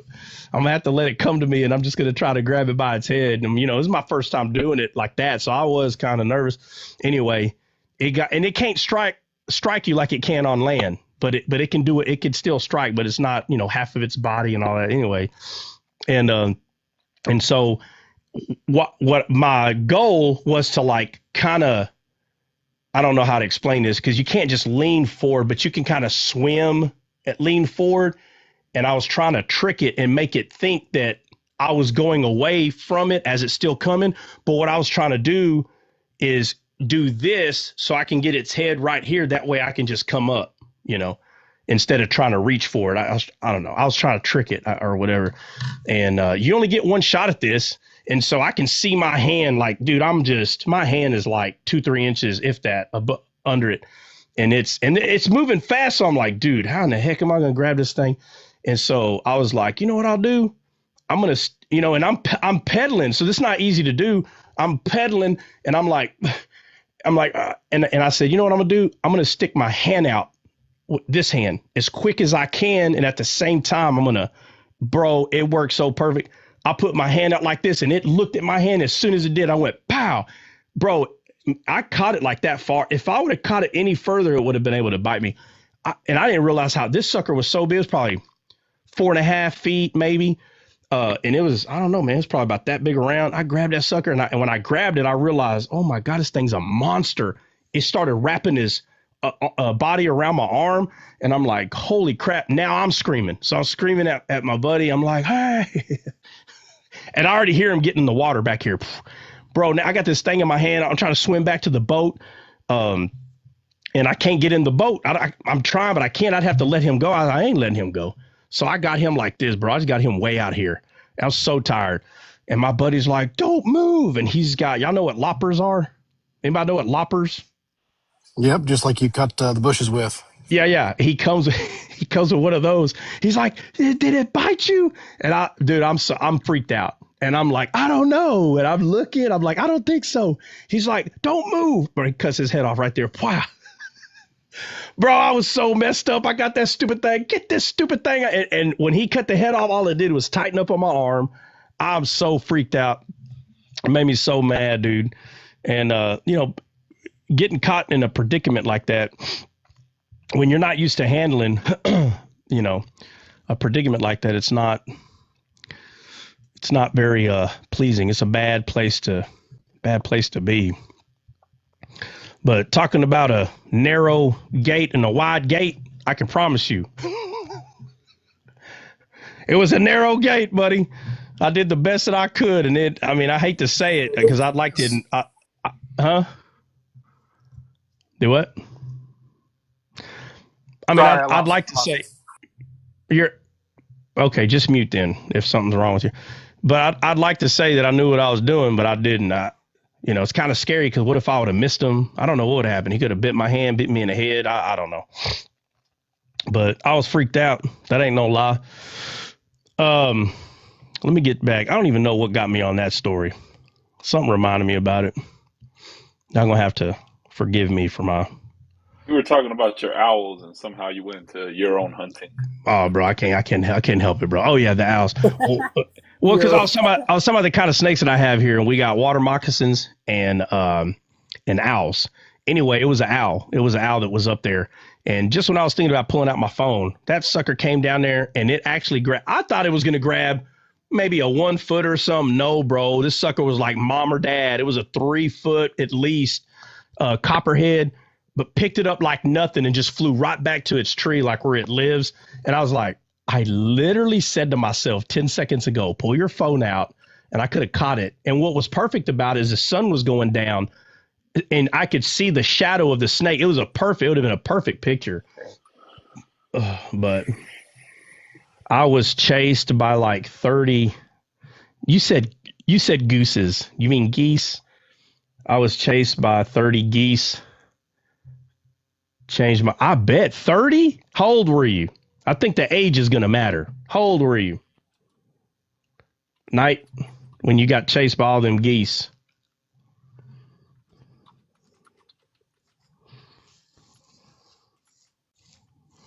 $14 or $15? Yeah, because 30, that's a lot. I've been chased by probably 5 or 6. I got pecked a couple times in my butt as I was running away, so I can imagine 30 of them. They're vicious, man. They'll freaking peck. And people try to say those pecks don't hurt. If you got 5 or 6 of them hitting you in the same spot in your head, it don't take a lot. It don't take a lot. It was a fist fight for 30. I bet it was. I'll tell you what, you messed up when you hit 1 or 2 of them. All that did was make the rest of them mad. Yeah, you can't outrun them. Yeah, no, you have to punch and kick. Yeah, it's pretty bad. I've seen some people get beat up by some geese. Anyway, I apologize for that. Y'all can blame Eric. Eric said, I hear a hawk back there. We got hawks. We got owls. And so let me just to reset the room. It's all good, man. It's all good. So it says, no, of course it is, but to reset the room. So why the wide gate name is destruction and Hades. The narrow gate's name is way, the way, and life. And these two would go back to Deuteronomy 30:15, where it says, I place before you life and death, which means now through that whole understanding, and because when you put the whole thing in context in that particular verse in Matthew, or going back to Matthew 16, we're talking about the gates of Hades, then that would mean that those who have received by the Spirit the revelation of who the Messiah is, no longer the gates of Hades shall prevail against that person, which means that death has been defeated. And that's why Paul says, death, where is thy sting? Because of the revelation of who the Messiah is. Right. So when God says, I set before you life and death, and it looks like God is tempting you, but the Bible says that God doesn't tempt us, right? Correct. Okay. But he's the one that created Lucifer. He created him, but he didn't create him to tempt us. But because he's the one that created him, how else did life and death get set before you? It's only there because Lucifer was created by God. He was created by him. Right? So before Adam was life and death. Were all the angels created by God? Are all the angels created by God? Who else created them? No, just I had that question the other day, and then somebody said it wasn't, and then I got confused. I'm like, oh, I'm not sure. I'm not sure why somebody said it. It's a I'm not trap. sure why. It's a trap. Yeah, I'm sure. Even the baby's laughing. Hey, get him, Dad. Yeah, I don't know. I don't know why somebody would say no to that. I don't understand. I have no idea. The heavens and the earth. He created the heavens and the earth. He's the God of the universe. He created everything. Yeah. So, I think the only thing maybe you might have heard somebody say, because this is true, God did not create Satan. Oh. Okay.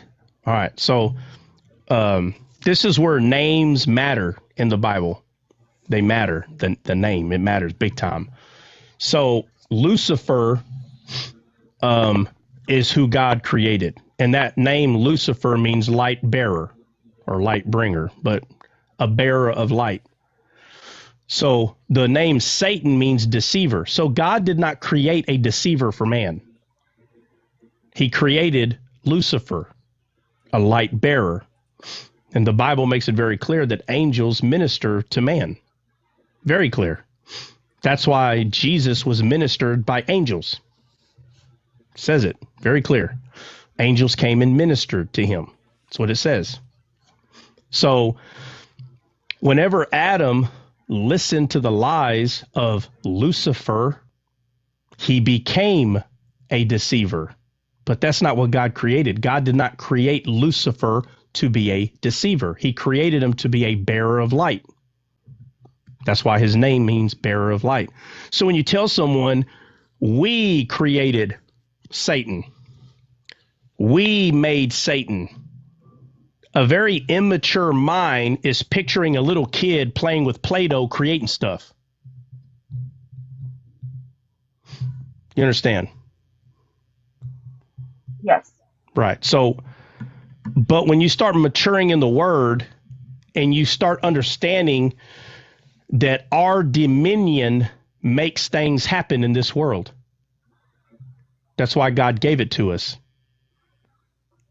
So whatever word people want to use, they're not using the right one, because our dominion in this world is what makes things happen. Our dominion. We have dominion. And because of that, we can give our dominion away. It's ours. But the only way you can give your dominion away is by believing a lie. It's the only way. And so, again, God did not create Satan. He created Lucifer. And when man wielded their dominion to Lucifer, he started deceiving, or even though it means deceiver or accuser, he started accusing us to God. He was able to use our dominion and judge. He started using it to accuse us, like, look what they did. Look what they did. They disobeyed you. And because of that, he is now accuser. But that's not what God created. He did not create the accuser. He created the light bearer. But by choice, he decided to lie to Adam and Eve, killing their spirit. And because of that, he was able to take our dominion and utilize it in that way. So if you hear me say, we created Satan, I'm talking about the monster that he became, not the angel that he was. Oh, yes. Do you understand? So, absolutely. Yeah. So when you have anytime, and this is nothing against you, Khurshid, but it does show the maturity level of a believer. So if you take this as an attack on you, it's going to be hurting what I'm trying to show you. So when I have people that come up here that think they're so clever and they're like, what? That's a lie. It happens all the time. That's how dumb they come up here. That's a lie. We didn't create nothing. God created everything. What this person did is they heard the word made or we created Satan. And in their mind, they're picturing in their head somebody taking clay from the world and like forming an angel and like, and we blow the spirit of God. And I'm saying that we created, and they're not understanding at all what I'm saying. You know what I mean? Yeah. So the tree of the knowledge of good and evil is Lucifer, and the tree of life is Jesus. So it was so funny. I wish I can name it. I wish I was able, or I could like have the type of like, well, I don't want to say it that way. I wish I was able to say certain people's names, because if you wanted to laugh, I can make the whole room laugh right now. There are very specific people that they've done this a dozen times, and I've put them all in their place a dozen times, and they'll go on another live, and they're like, yeah, well, Trot, oh, y'all listen to Trot, oh, it is so funny, and they think they understand what I'm saying. Well, a very few of them got together and was like, boy, just straight up descaled Trot hating. It was the funniest thing in the world. And they were doing it because they know if they come up here, I'm just going to kick them off. So they're like, oh, he don't want us to come up because he's so wrong. Yeah, I heard him say that the tree of the knowledge of good and evil, that God didn't plant that. The Bible says right here, God planted it was the funniest thing. And again, this is like the upteenth time that they've done this, that they know that they're right this time. We're going to get them. And every time I'm like, so this time I actually heard them on the live, and I just got out of there as I'm like, oh my Lord, here we go again. And so of course they go to any person who comes to descale. They're like, we heard him say that. We heard him. And of course there's some people that are like, well, try, what are they saying? Well, I was like, I still gotta explain this. I said, okay, that's fine. And of course on descaled, I said, hey, I'm going to do this one more time and I'm done. I'm so done trying to defend myself to people who are still drinking. Matter of fact, they're not even drinking whole milk, 2% milk, these people. And they're like, skim milk, freaking almond milk, for God's sakes. And they're like, well, I mean, it kind of makes sense, what they're saying, And I was like, oh, does it? Okay, well, let's go over it one more time. And they're like, well, it does say right here, and God planted all the trees. And I'm like, oh, my God. I was like, yes, he planted all the trees. He put all the trees there. Well, yeah, but you said that he didn't put the tree of the knowledge of good and evil. I said, my friend, the Lucifer, before God called, before this tree was the knowledge of good and evil. Trees are angels. They're ministering spirits. So these people believe that God put the tree of the knowledge of good and evil there and then told Adam not to eat of it. Well, that's what it says. One question. Yeah. Okay, so the trees eat of it. Was this like more like take in what they're ministering? Yeah, that's how we eat. Not eating from the tree physically.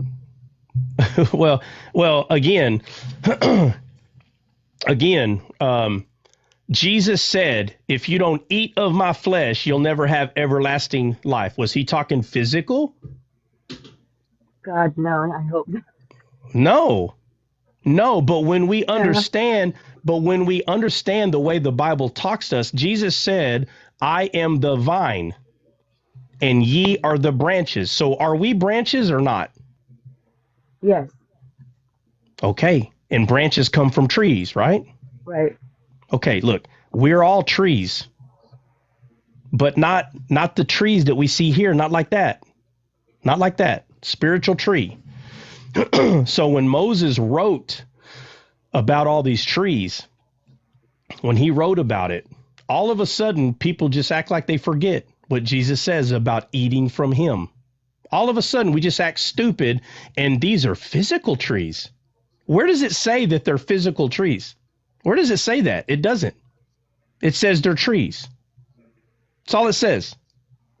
But when you understand the way the Bible is written, trees, because Jesus is the tree of life, you have to eat from him, right? Yes. Okay, which is his words. Because in the Bible, eating is believing. It means to believe what they say. That's eating. And then he was, God said you can eat of any of these trees except for this particular tree This because you will particular tree. die. Right, you'll Yeah. die. Okay, so one of them gives life and one of them brings death. So when the Bible says, I set before you life and death, nothing has changed. Lucifer, Yes. I'm sorry, Satan is still a tree and he kills today if you eat from him. And all the other trees that you can eat from, they were ministering angels, Yes, they're all angels. angels of God. Okay. Angels of God. Well, some of them went with Satan because they believed they ate of him and believed his lies. The Bible makes that clear. That a third of them went with him. If Jesus is not the tree of life, then that means that you have some random physical tree somewhere out there that gives life like Jesus That gives does. life. Nothing gives life. Jesus is the only thing that gives life. Right. It's. I mean, again, the Disneyland story that we came all to love when we were kids. There's nothing wrong to view it that way when you're 10. Okay, but when you become an adult and you still think the garden is a physical place, and the only thing that happened is that Adam and Eve disobeyed God and they got kicked out. Nothing could be further from the truth. It's not all about, first of all, they did disobey him, but that is not the meat. Excuse me. That is not the steak on the plate. The steak on the plate is they believed a lie and died. That's the steak on the plate. Okay, if you want to say, yeah, but they did disobey. I mean, even a 5-year-old can tell that they disobeyed. So there's nothing wrong with that because it's true. They did disobey, but that's not the steak on the plate. The steak on the plate is what is still true today. What is still true today? What kills today? Is it a physical fruit that kills today? No, it's a spiritual. It's a lie. Yes. Right? You will know them by their fruits. Why are we talked to that? Why are we talked about like this? That we have fruits because we're trees. That's why. Right. You will know them by their fruit. The entire Bible talks about how trees, that a bad tree cannot produce bad fruit. So now I need to go outside of my house and go find all the good and bad trees. That's what God's trying to teach me. No. It's talking about people. People have fruit. When they ate of the tree of good and evil, like they weren't supposed to, they fell from grace. I was always thinking they fell, like they fell from one place to another. No, they fell from grace. So they were all of a sudden accused. So they knew they were being accused. No, they didn't. They ate from the wrong tree. No, they didn't fall from grace when they ate. They didn't fall from grace. Yeah, no. Falling from grace, people use that phrase, falling from grace, like, well, when you sin, you fall from grace. No, that's not how you use that. Do you want me to show you what falling from grace is? Yes, please. Very important. Okay. Do you remember when Peter, Jesus was talking about everybody was going to leave him? Right. And Peter said, all these will leave you, Lord, but not me. Remember that? Yeah. As soon as he boasted like that, he fell from grace. When you boast about how much you love God, you fall from grace because his grace is showing you how much he loves you. So when you try to say, oh, I can do it, I will do this, you fell from grace right there. As soon as when the Jewish people were led out of captivity from Egypt, and 2 million people walked all the way to Mount Sinai. Not one person died. They were under the grace of God. They were under the grace of God. Nobody died. As soon as they get to Mount I was going to say Mount Carmel.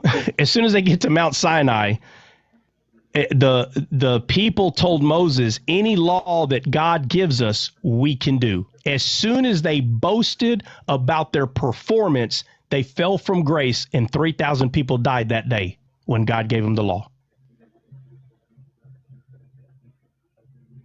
Do you understand? Yeah. I mean, I'm not done explaining it. I'm saying, can you No, repeat I that? get it. Who, what'd you say, Trey? Who fell from grace? Who fell from grace, Trey? I'm going over the people that God led them out of captivity, led them out of Egypt to Mount Sinai. They were under the grace of God. But as soon as they boasted and said, any law that God gives us, we can do. As soon as you boast about your performance, you are no longer under grace. So these people that claim to be lawgivers, I was going to say lawbreakers. That's what Dre calls them. But they are lawbreakers. But these people that claim that they are, what do they claim to be? Law keepers. They claim that they are keepers of the law. As soon as you do that, you just put yourself in the position of those people that say, any law that God gives me, I can do. And you fall from grace every time. Every time you do, they say they're under God's grace, but then they boast about how they keep the law. My friend, you fall from grace every time. So they're never under God's grace because their performance is how they get into heaven. They're not under God's grace. And now you're under the law. And the Bible makes it clear. The Bible makes it clear. If you are under the law, then that's how you're going to be judged when you face God. He's going to judge you by the law, not by Jesus. Not by Jesus, by the law. So it'd be best for you to put yourself under his grace and stop boasting about how good you are, because it'll never happen. You can never be good enough, because the only thing you have to rely on to be good enough is your flesh. You either rely on Jesus or you rely on your flesh. You cannot rely on both. You cannot mix God's law and grace. You can't mix them. You either go to heaven because of the law or you go to heaven because of Jesus. But you cannot receive the grace of God and then go back to the law and say, okay, now I have the power to do the law. It makes no sense. Why are you going back to the law? The Bible makes it very clear that the law cannot save you. So what are you going back to it for? Why? Absolutely not. You can't do it. Now, there are people that do things under the law and they go, well, I don't do it for salvation. That's between them and God. But the fact is, according to the Bible, it's one or the other. It's one or the other. You can't do both. So falling from grace, that's what Peter did. Jesus said, y'all are all going to run from me. And Peter said, oh, Lord, listen, all these may leave you, but not I. Right there. He fell from grace. And Jesus said, Peter, actually, because you fell from grace, it doesn't have to say that. The Bible makes this very clear. But the fact that he boasted did nothing but prove that he was going to fall more than everybody else, not less, more. So instead of him, all the people denied Jesus one time by running away. They didn't even show their face. But Peter, under his flesh, followed Jesus around. And every time he put himself out there, someone else called him out, and his flesh got the best of him. And he denied him 3 times more than anybody else. Why is that? Why is it the one that said, not me? Why did he deny Jesus more? Today, there are people that call themselves law keepers, and they deny Jesus more than everybody else and don't even know it. So when Peter boasted and said, all these will, but I won't leave your side. As soon as he did that, he fell from grace. Now it was up to him. He's by himself now. He was by himself because he boasted. Right. He thought he could do it on his own. And it's always Peter. If you pay attention to Peter's life, he was always about him doing it. It was always about his performance. When the servant of Malchus, the servant of the high priest came, when they came, everybody's there. Peter pulls out a sword and tries to physically unalive him. You see how he has a work mentality. He's going to stop them from taking Jesus. First of all, Jesus already told them, no one takes my life. I give it. Mm-hmm. But he didn't understand. He's still he wants to fight them off like they're in a physical war. Like he wasn't using the will of God. He was using his own will. He was using man's will. Again, boasting. He did it in Acts chapter 10 too. Even after all that, when God shows him the swine, he's like, I've never done that. He's still doing it. He's still doing it. Never. Yeah, Lord, again, here's God telling him what to do. And he's like, hold on, time out. I'm the ricker. What they called? The vicar. I'm the vicar, Lord. I'm the vicar. Do you not know? Don't you know that I'm going to be dressed in a very high class manner and I'm going to be Didn't elevated? you give me the keys already? Don't I have the keys? And you tell me to eat? I have the keys. So, but he tells them, hey, eat, wake and eat. He's like, well, I've never. He does it again. Eat. But what is he telling them to eat? What does he tell? We just talked about eating. The word. Yeah, the word. He told them go eat those people. He said, stuck for Allah. Yeah, he's I'll be darned if I eat. So there are some people that will tell you, but he's saying, listen to them. They're going to come and I need you to listen to what they're telling you. So they come, he goes and he's like, what's up? He's like, hey, you need to come with us. See, if Jesus would not have shown Peter that, Peter would have been like, I ain't going over there with y'all. You bunch of Gentiles. I ain't going over there. But Jesus already told him, no, go listen to what they're saying. So I, inside of you, can tell you what to say. So they come and they said, hey, is Peter here? We need him to come with us. And he had the vision 3 times and it was 3 men that were there. And they're unclean. They're Gentiles. But because of what he saw, he was like, oh, okay. He saw what God was trying to show him, which is called allegorical or parabolic language. Do you understand? Yeah. Yes. He shows them unclean animals. Who's unclean? Gentiles. And they come. So when he sees the 3 unclean, which is representing the 3 times that he had a vision, he was like, oh, well, it's talking about them then. Because they're unclean. So he follows them. And while they're talking, Peter understands, he can discern because he has a spirit. He's like, oh, I need to minister to these people. Oh, okay, I get it. And while he's ministering, they receive the spirit right in front of them the same way the apostles did. And Peter's like, what the heck? Now God is showing man, all you have to do is speak my word and people will come alive. That's all you got to do. There's no more you can do. Just speak the word. Let them eat from you, right? Because you are now a tree of life. Right. And when they eat from you, they'll come alive right in front of you. So it's funny. Part of the tree of life. Huh? You're like a branch, like a part of the tree of life. Well, yeah, but Jesus lives in you. And 1 John 4:17 says, as he is, so are we. Is he the tree of life? Yes. Then you're the tree of life because of him. You are the tree of life. You're it. You. Because he's in you. How can you not be the tree of life? If the tree of life is in you, how can you not be the tree of life? You understand?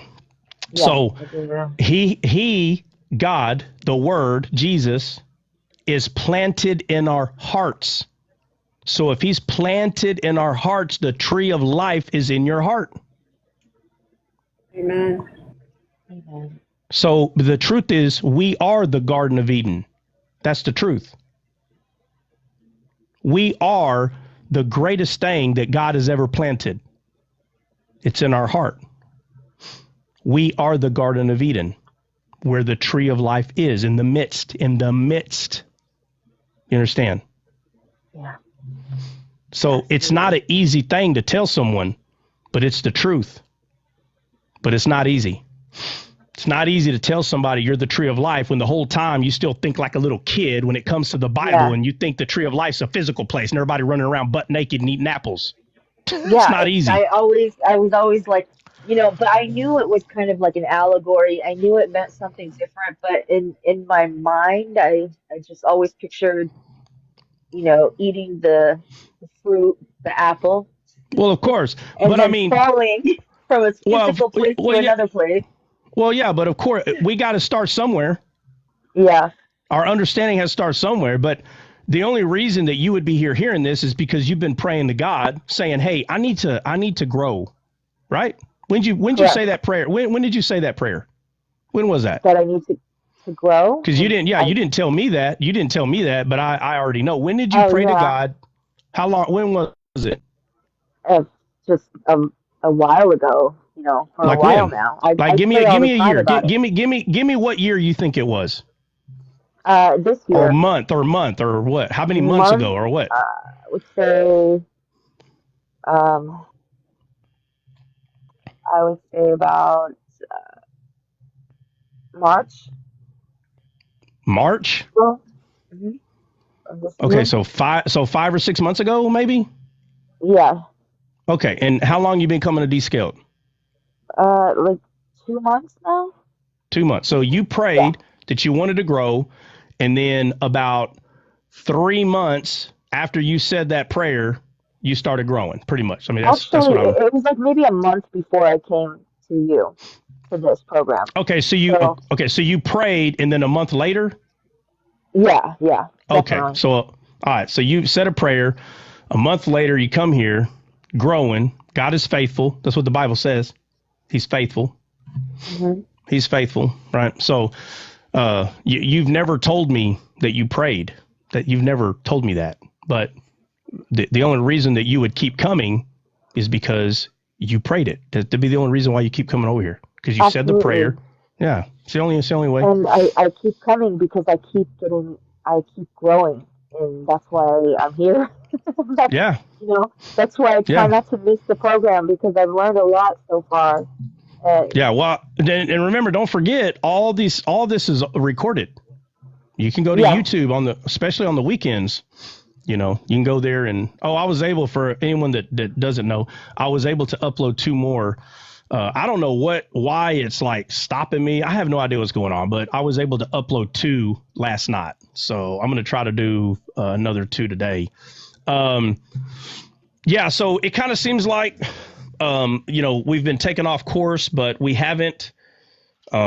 It does seem that way because, we're talking about gates and, it kind of seems like we digress into something else, but that's what the word does, man. When I tell my little personal stories, that don't have anything to do with the word. It's just something that's relevant to what we're talking about, and I throw it out there. But when someone has questions about anything that we talk about, then we'll go over it, digress a little bit. It's no big deal.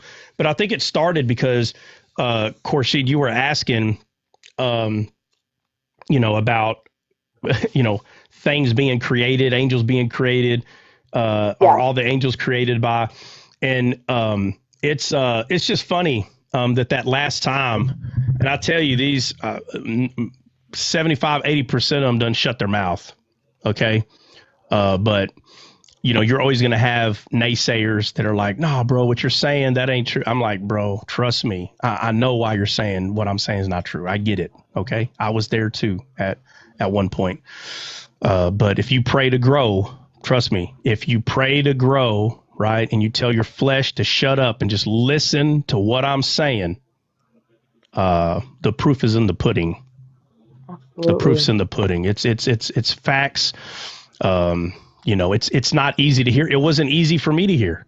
When I started seeing, wait a minute, what? Like when I started seeing this as a truth, that, Jesus is trees, we're trees. When I started seeing that for the first time, I started understanding. I started to understand the Garden of Eden. And so many years ago, when I brought this truth, it was not easy to say. I already knew what people were going to say. But you can't allow fear of man to stop you from saying a spiritual truth. You can't. Absolutely. And if someone believes they have a spiritual truth, right? And they go, right, see, try like you say, you know, you can't be afraid of men. Listen, there are people that are going to say things that are not true.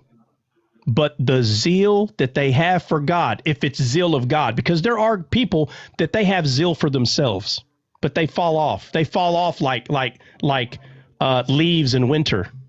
They fall off bare. Okay. But when you have a zeal for God, like Saul of Tarsus, he had a zeal for God. He did. He makes it very clear. He said, all the things I was doing to Christians, it was out of ignorance. That's what he says. He's admitting that he did not understand what the disciples were talking about. He didn't get it. Matter of fact, he didn't understand it so much, he thought he was so right to kill him. Yeah. So the same thing happens on YouTube or TikTok in this world. There are people that in their head, they are so right with what they're saying, they feel they have a right to hate you because you're a heretic, just like Saul of Tarsus. But if you pay attention, I don't attack anybody. Why is it, why are so many people attack what I say? Why? Because they have a zeal. In their heart, they're like, no, what you're saying is wrong, just like Saul. And so the flesh will always attack the spirit, always. Right. But you'll never see the other side. How come the disciples were not chasing Paul around trying to kill him?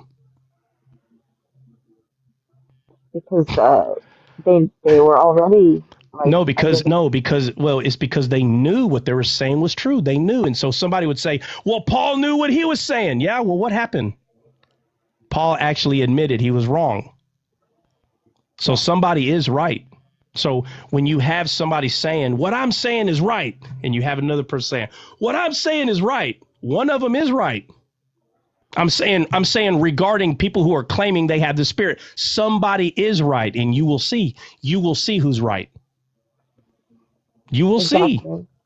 You will see. You just keep watching, right? So right now, there's about 70 people in here, but there's 200-300 watching. They just don't want to click the screen. And they're waiting and seeing because they don't know. Is this from God? They don't know. There is a couple of dozen of people that are waiting to attack what I'm saying, but they're wise enough to stay back in the shadows and they're just watching. There's a bunch of them. Some of them have thousands and hundreds of thousands of followers. And they've heard of Descaled, but they're just not sure. Well, that's because they're wise. They're just not sure. They're waiting to see, is he going to be another one of those people that just show up and then, hey, whatever happened to that one guy? That they're waiting. They're waiting. But all they're going to end up seeing is all the people that mistreated, descaled, they're going to see all of them are going to be like Saul of Tarsus and say, hey, man, my bad. I just didn't know. But because I already know that, I'm not chasing them and call them heretic every time I see them. I can't wait. But there's a bunch of these people that they stick their foot in their mouth and they're like, heretic, what you're saying is wrong. And all that they're being Saul of Tarsus. So it's 50-50. OK, there's half of these people that are going to come and say, hey, man, my bad. I just didn't see. And the other half will just never hear about them again. They just embarrassed themselves too long. They put their foot in their mouth too many times, and now nobody wants to have anything to do with them. So basically, it's going to take another year or two for them to forgive themselves and then pick up the mantle and start preaching Christ again. And we will never see them again, probably ever, but they just embarrassed themselves. And so now they're just going to have to wait for them to forgive themselves, and then they'll meet other people that know nothing about Descaled, and they'll start ministering again because that's the grace of God, right? So there's many different types of people, but half of them are going to man up and say, hey, man, I was one of the naysayers, bro. I didn't believe none of the stuff you were saying. Yeah, but they happen every few weeks. Another person that I can go back 5 years and show you, look what they were saying. Oh, and look who they were friends with. Oh, so all of y'all were backbiting. All of y'all way back then. And now here they come one at a time. Is it to shame and say, look, they're coming? No, I'm saying this because what Saul was doing was based on the flesh. And that characteristic will never change. It will always attack a truth that comes from the Spirit. It will always attack it. It will always attack it. And because we know that the disciples were not running around chasing people saying heretic, the disciples were not doing that. They knew Christ. What would be the point of them going around arguing with everybody? That's not what they did. They made disciples like Jesus told them to. But people that have a zeal for God, who are unsure, well, who are these or who are they? You're supposed to know. When Jesus came, the religious people didn't know who he was. Can you imagine? The people that everybody knew, they got the most followers, the biggest content, and they were too scared to either admit that he was from God or not. They didn't know. So let me say this to the shadow watchers that are saying, well, I don't know, my friend. You need to know. How do you not know who is who? How do you not know? When the people in the desert ate the manna, they're the ones that named it. The manna came down. Well, people will argue. They'll say, well, God named it manna. If you pay real close attention, my friend, the people named it. They said it came down from heaven, and the people said, somebody go pull it up because I don't want to butcher it. But it says that they called it manna. Somebody pull it up. I don't want to butcher it.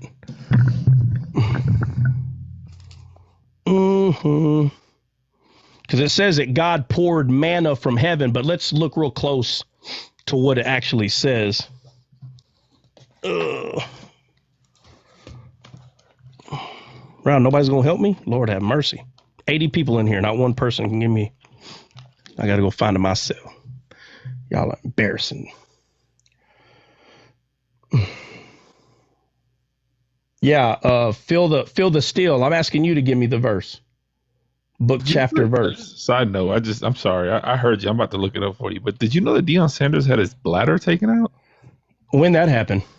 Just recently. How do you get your bladder taken out, bro? No, I did. No, I did. No, I did not know that, dude. No lie. I never heard that. That's crazy. That is crazy. You still get hungry, but not. Somebody got it for you. What? Somebody sound off. What? Exodus 16:15. All right, because I'm going to read it myself. Exodus 16, you said? That sounds right. 16. Yeah, 14 16 through 15. Yeah, I'm going to start I'm probably going to start around 12. All right. Yeah. 16. All right, let me go to 10. Let's see. And it came to pass, Aaron spoke, whole congregation of children. They looked towards the wilderness. Behold, the glory of God appeared in cloud. 11. So this is Exodus 16:11. And the Lord spake unto Moses, saying, I have heard the murmurings of the children of Israel. Speak unto them, saying, at even, ye shall eat flesh. And in the morning ye shall be filled with bread. And ye shall know that I am the Lord your God. So 13, and it came to pass that in the even the quails came up and covered the camp in the morning. Let me see. No, I think the manna came first, bro. I don't think quail should be there yet, but oh well. Let's see. And when the dew that lay was gone up, behold, upon the face of the wilderness there lay a small round thing, as small as the hoarfrost on the ground. Now remember, in 12, it says, at even ye shall eat flesh, and in the morning ye shall be filled with bread. So, Khorshid, what did God call? What did he call it that was coming down? Manna? No, I just read it. Oh, sorry. That's all right. It's all right. I'm going to do it again. Listen. All right, so this is Exodus 16:12. This is God speaking. So I'm sorry, let me just start at 11. And the Lord spake unto Moses, saying, I have heard the murmurings of the children of Israel speak unto them, saying, at evening, that's the evening, at even ye shall eat flesh, and in the morning ye shall be filled with bread. So God called it bread. Right. Okay. All right. And it says, and ye shall know that I am the Lord your God. And it came to pass that at evening the quails came up and covered the camp. And in the morning the dew lay round about the host. 14. And when the dew that lay was gone up, behold, upon the face of the wilderness, there lay a small round thing, as small as the hoarfrost on the ground. And when the children of Israel saw it, they said one to another, it is manna, for they wist not what it was. And Moses said unto them, this is the bread which the Lord hath given you to eat. So it was bread. Did they recognize it as bread? No. No, they called it manna. Yeah. You know why they called it manna? Because I speak English. I don't speak Hebrew. Right. Manna means, what is it? So when they saw it, they said to each other, what is it? How funny that Jesus said your ancestors ate manna and they died, and he said, I'm the true manna. And the religious people said, what is it? They didn't know what it was. They didn't know who he was. Do you understand how important that is? Yes. I'm talking, and not just you, Khurshid, but I'm talking to everybody. That when God said they will eat bread, that's what he said. And when they saw it, they didn't call it bread. They said, what is it? And Moses said, it's bread. But that's not what they called it. When Jesus came, did he not tell us, and do we not already know that he is the bread of life? Yes. And you're supposed to eat bread, right? Right. But the religious people, the scribes and the Pharisees, did not recognize him as something to eat. You understand? To eat. And he's the tree of life. He said, you have to eat of me. And they said to each other, when Jesus came, the scribes and the Pharisees said, they literally called him manna, just like they did in the wilderness. They said, who is it? They said, tell us plainly who you are. What is it? What is this? They didn't recognize it. I'm saying, and I am saying, that anytime someone sees descaled come up, there's a lot of people know them. And there's some people, a lot of people don't know, but they don't come in the room, but they listen and they still have not determined what I am. They say to themselves, what is this that he's saying? It's not normal. The garden was a physical place. What is it? How is it that you are claiming to be a man of God and you still have not discerned what I am? You're waiting to see what everybody else does, what everybody else says. But I'm not going to go in there. I'm not sure what this is. Well, that's sad. You should know. You should know. Call it out. Is it of Satan or is it of God? Make up your mind already. Don't be a coward. You know who you are. Don't be a coward. Go ahead and let everybody know right now where I came from. Why are you waiting so long? I've been on TikTok and YouTube for 5 years. 5 years.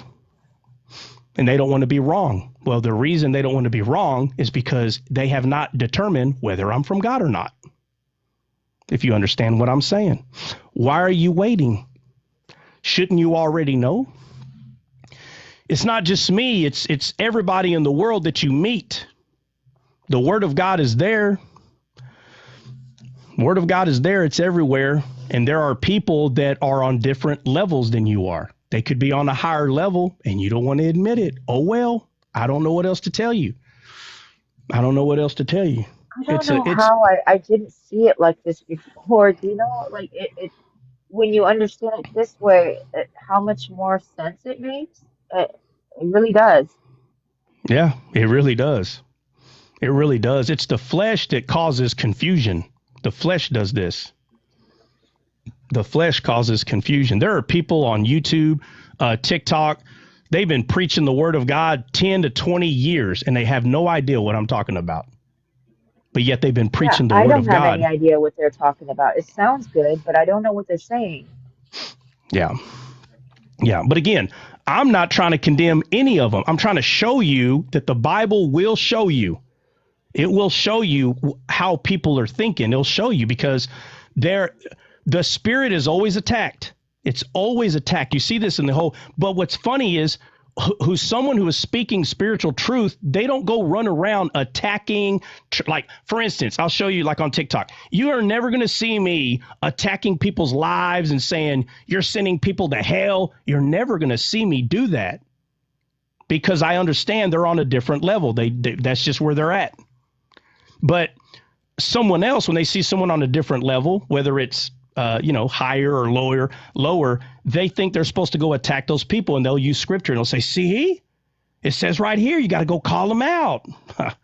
It's weird to me. It's weird that you're teaching yourself to go call all these people out or whatever, and instead of you trying to understand where they are in their walk, know that they don't see things the way you do, so it's time to call them out. How come I don't do that? How come I don't go call everybody out? Why not?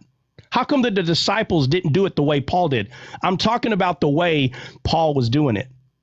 Paul wanted everybody to see heretic, false prophet, putting them in jail, unaliving them. And there's people that do it. There's people that do this.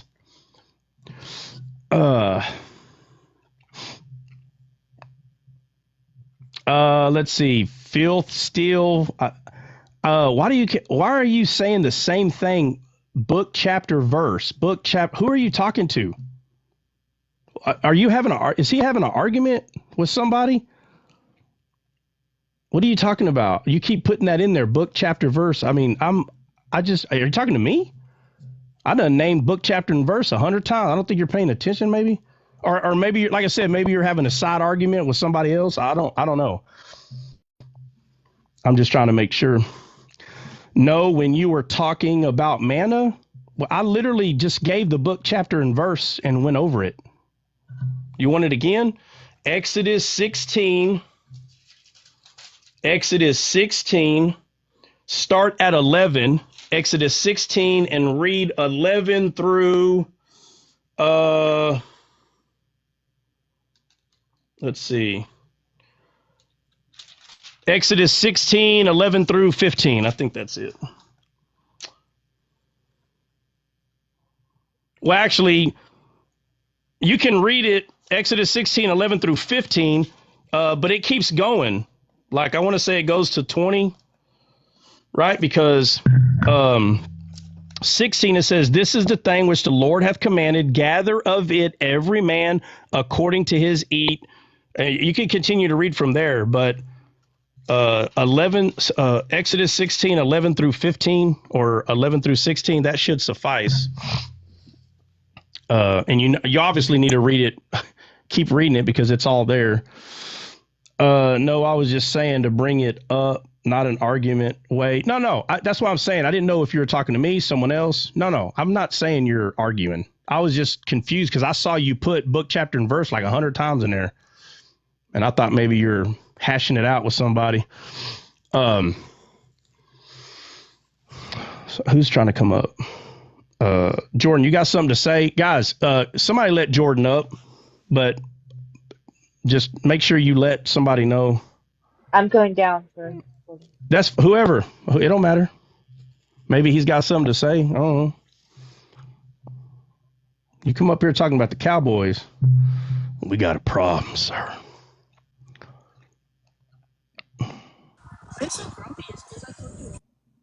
What's up, bro? You got something to say or what?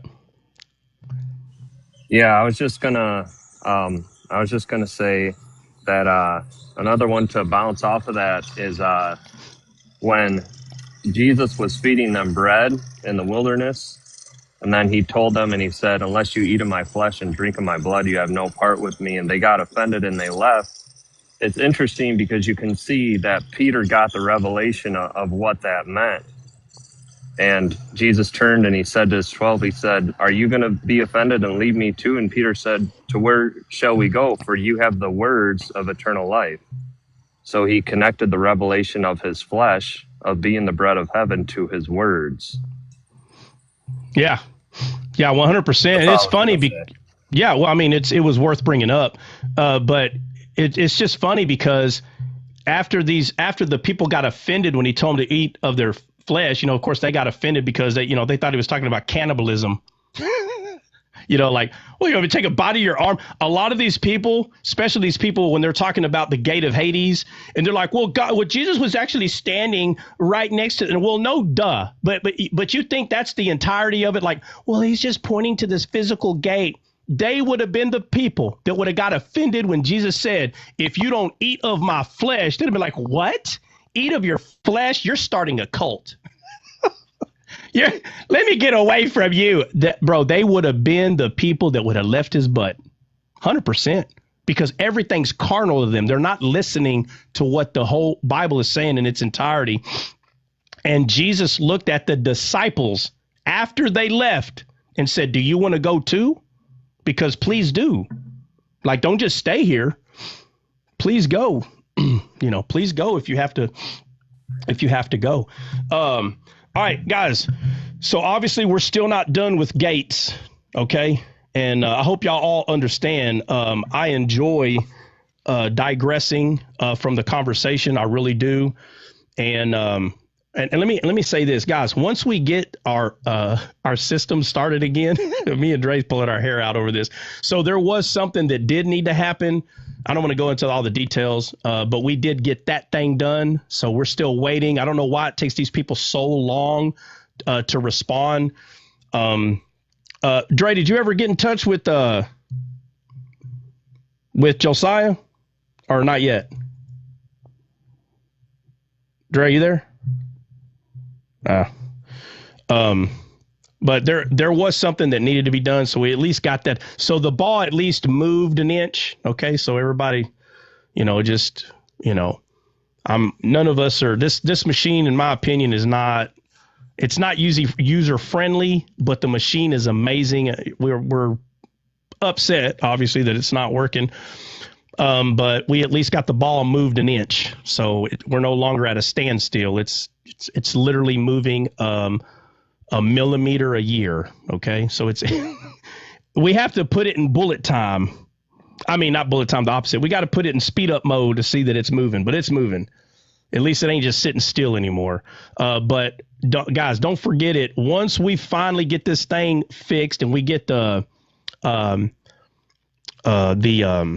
podcast up and moving, the podcast ain't going to stop. Once that sucker starts, it's on like Donkey Kong. Here in the next few months, or a couple of months now, November or so, December, somewhere around there, I'm gonna be able to start on the book again.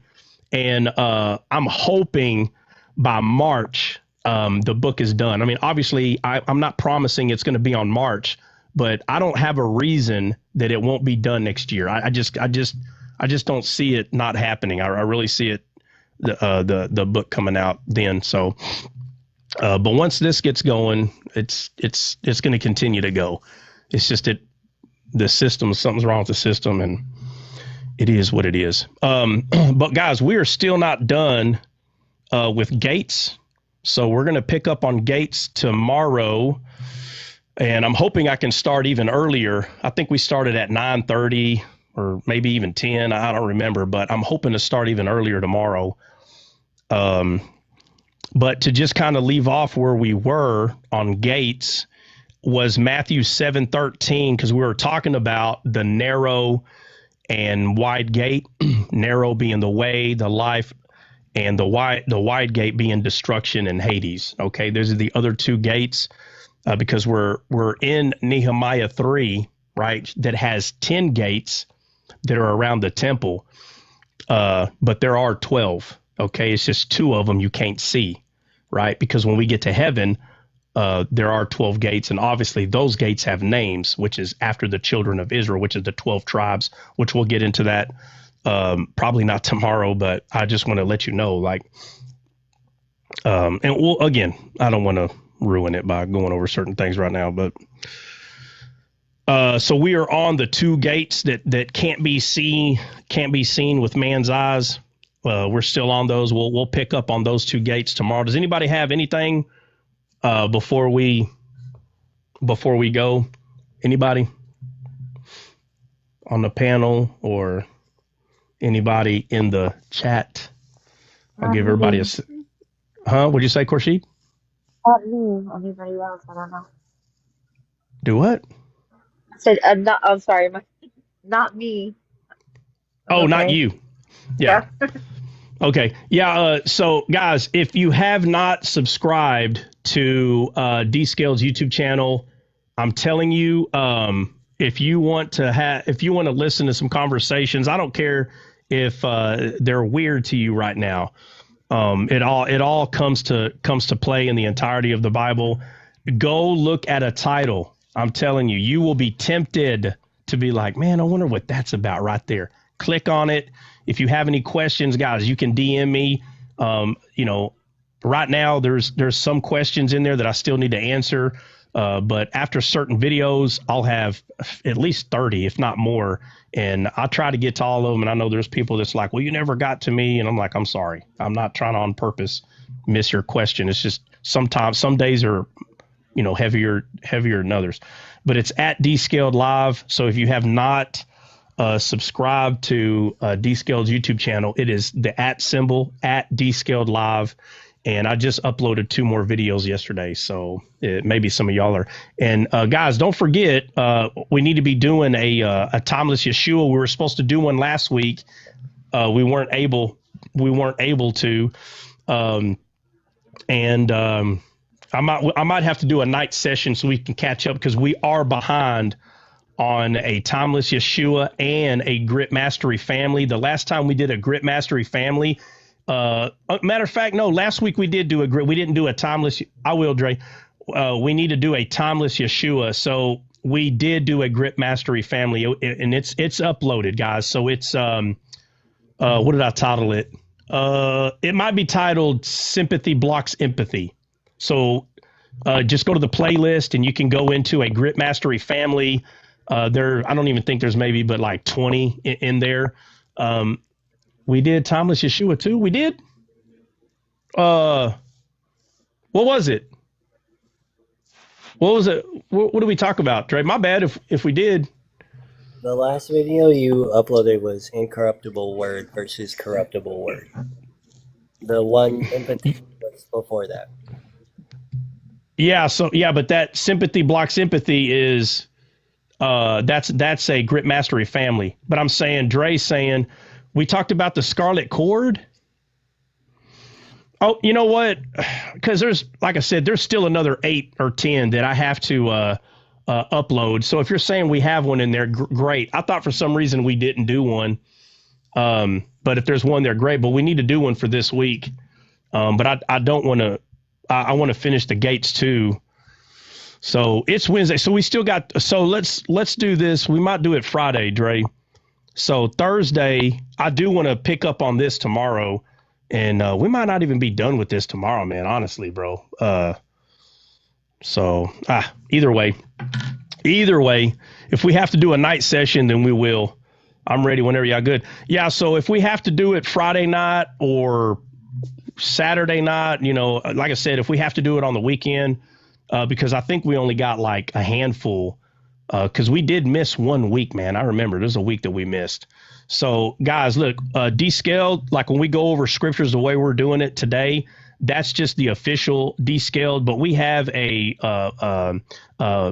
Grit Mastery family, which is the focus of it is mainly like your everyday life, whether it be family, friends, work. And we kind of talk about those kind of things, but in the eyes of eternity through Christ. And the main focus is harnessing your emotions. If you can teach people in your family, right, you're supposed to be head of your household.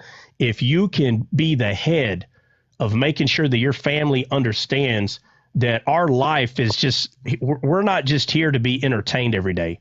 You are not supposed to be entertaining your belly every day like Eglon in the Old Testament. If you haven't heard Descaled talk about Ehud and Eglon in the Old Testament and the book of Judges, you need to go find that video and watch that. It's 100% pointing to how we're supposed to harness our emotions while we're here. So you're going to be ahead of your household. You need to learn how to harness your emotions. So if you don't know how to hold your tongue or act like an adult, right, instead of a child, then being head of your household is going to be a little hard. Now, nobody's going to be perfect at it, but it will help when you start learning how to harness your emotions instead of falling apart like a $2 suitcase, being upset when you shouldn't be upset, right? You're the man of the house, quote unquote. And if Jesus is your head, then you need to start learning something from him. And one of those things, which honestly is a foundation of what you stand on, is for you to harness your emotions. If not, everybody around you will fall apart. So when the Bible talks about, and not just the Bible, everybody knows this, that we're supposed to be the backbone of the family, we're the strength of the family. That doesn't mean fake strength, okay? That doesn't mean I had a hard day at work, I just got to talk to someone about it. It doesn't mean that you speak that way and you're talking to your wife, but yet you're falling apart while you're telling her for some reason, my friend, people get this confused. Harnessing your emotions is not about just telling someone, pull yourself up by your bootstraps. No, because if you're pulling yourself up by your bootstraps, then it's just you. Okay, now the attitude, hey, come on, pull yourself up by your bootstraps. There's nothing wrong to say that to somebody. What's crazy is people are not really understanding what that means. That is not saying fake it to make it. That's not what that means. Pulling yourself up by your bootstraps, the Bible says gird your loins. That means get out of your feelings and stand on facts. Moses was the first time that we see God, someone that we're supposed to go cry to, right? Moses, he sees Pharaoh coming and he's like, they're coming. And he goes crying to God and God says, why are you crying to me? It is so sad. I do not hear, not even hardly anybody talking about this. They tell you you're supposed to cry to God. When you have a problem, you go to God. That's funny. That's so funny because Moses went to God and God said, why are you crying to me? Ha. How come you don't hear any pastors saying, hey, why are you crying to me? Well, you're my pastor. I'm supposed to cry. No. God said, why are you crying to me? I already given you authority in your hand. Go take the rod. Here we go. Let's go over it again, Moses. Take the rod and stick it over the water. Oh, put it over the water. Jesus is the rod of God. And if you cried out to God and he gave you Christ, why are you still crying to him? You have everything you will ever need on the inside of you right now. Your problem is you don't know how to use Jesus. And the Bible makes it very clear. Basically what it says in Philemon, what's the verse? Jordan, Philemon, what is it? That Christ will be no effect to us. Philemon, Yeah. making your faith effectual by focusing on every good thing that is in you. That one? Yeah. Making your faith effectual. By how? How does it say to do it? By focusing on every, and I'm paraphrasing, but No, I know. on every good thing that is in you. Yeah, by focus on every good thing that is in you. Meaning that Not the if old you Adam. Yeah, not the old Adam. So it literally is talking about, it literally is telling you to tell your feelings to shut up, focus on what is already inside of you so you can get through whatever this issue is. Okay? That's how you're making it. That's how there's going to be an actual effect. There can't be an effect if you don't believe on the thing that is on the inside of you. Moses did not truly understand / believe that the rod was going to do anything. It's like he forgot. And the Bible even talks about that. You're looking in the mirror and you forget what you look like. Moses forgot that the authority was in the rod and he went to God and cried and said, hey. And people will tell you, well, that's what you do. That's not what God said. He said, why are you crying to me? So a grit mastery family is focused on that right there, that a lot of times the reason the man is not the man of the house is because he still have not figured out that your feelings is not how you get through this life. It's by trusting that God already gave you everything you need. So when your flesh, which is the firstborn part of you, is crying, you take the rod, the authority, the iron rod on the inside of you, and you tell your flesh to shut up. You demand it to shut up, and you stand on God's word in every situation in your life. And that's the purpose of a Grit Mastery family. Okay. Now, a timeless Yeshua is where we get into the Midrash and the Talmud, which is a lot of passed down oral teachings and even like commentaries that rabbis they're kind of like arguing with each other on paper. So I don't focus. It's so weird to me how Christians say, oh, the Talmud, that thing is of the devil. They say that Jesus is a liar and he's the devil himself. Guys, listen, this is a commentary. It's the rabbis kind of going at it and saying, I don't agree with this. Well, I agree. If you pay attention to what is written in there, there are rabbis. They're there and they can see certain things and they'll say it. They're not scared. They'll write it down. They're afraid to go all in, but the things that they say, it's irrefutable what it is that they're claiming that they think they see, but they just don't want to dive in and say it. They don't want to come out and say it. It's actually really neat. But again, there's going to be people that don't believe, they think Jesus is Satan and they're going to be like, I'm so tired of hearing his name. And when people read this, they think it's a book about talking bad about. No, it is an open commentary. And rabbis can go in there and write whatever they want. But what's neat is there are rabbis that say things in there that if they were just push what it is that they say and they see a little bit more, they'd be there. But again, I'm just saying 100%. I've never heard anyone say this ever, and I don't care. I've seen some of the things that's in the Talmud and the Midrash. I've seen it. A lot of it's in a different language. I've had people before kind of help me show me what's in there, like what it says. It was years ago, but I knew back then, I said, wow, that God is going to use what these people have been writing down to lead a lot of them to Christ, because they're not going to be able to say it was corrupted by any man. And when I say that, I'm talking about Gentiles, you understand, because they still see, they're Jews, they're waiting on the Messiah. They're the ones, only them have been writing this down. And once they start seeing what is in here, 100% is going to happen. So I have titled a lot of, some of the videos, and I do believe that those oral teachings, the Midrash and the Talmud, 100% God is going to use as a treasure map to the Messiah for the Jewish people. And, again, it's something that's going to happen. What? There's a guest? Yeah, I guess we got a quick second. Juan, what's up, man? What's on your mind? That's what Paul's writings were, Midrash. It's his commentary, his understanding. Right, exactly. Yeah. Juan, what's up, man? What's on your mind? No, I just came up to say I like your what you're talking about and everything that you're doing. Just, spreading the word, talking about Jesus, getting people to understand when they don't understand. I've been listening to you. Maybe I think it's about 2 months, maybe. Coming in here, I haven't came up. This is the first time. I just wanted to congratulate you and say you are spreading the word and you are getting people to understand that certain things that they think about. Like the other day I heard you saying, why do they argue about oneness and Trinity? I think it was just yesterday. Why do people argue? They got Jesus. It's all about hey, I'm right, you're wrong. I'm right, you're wrong. No, it's about Jesus. And I'm glad. And I'm just, telling you that you're doing God's work. And that's, that's why I came up and I'm going to be listening. I've already went to your videos on YouTube and I got to start looking at them now.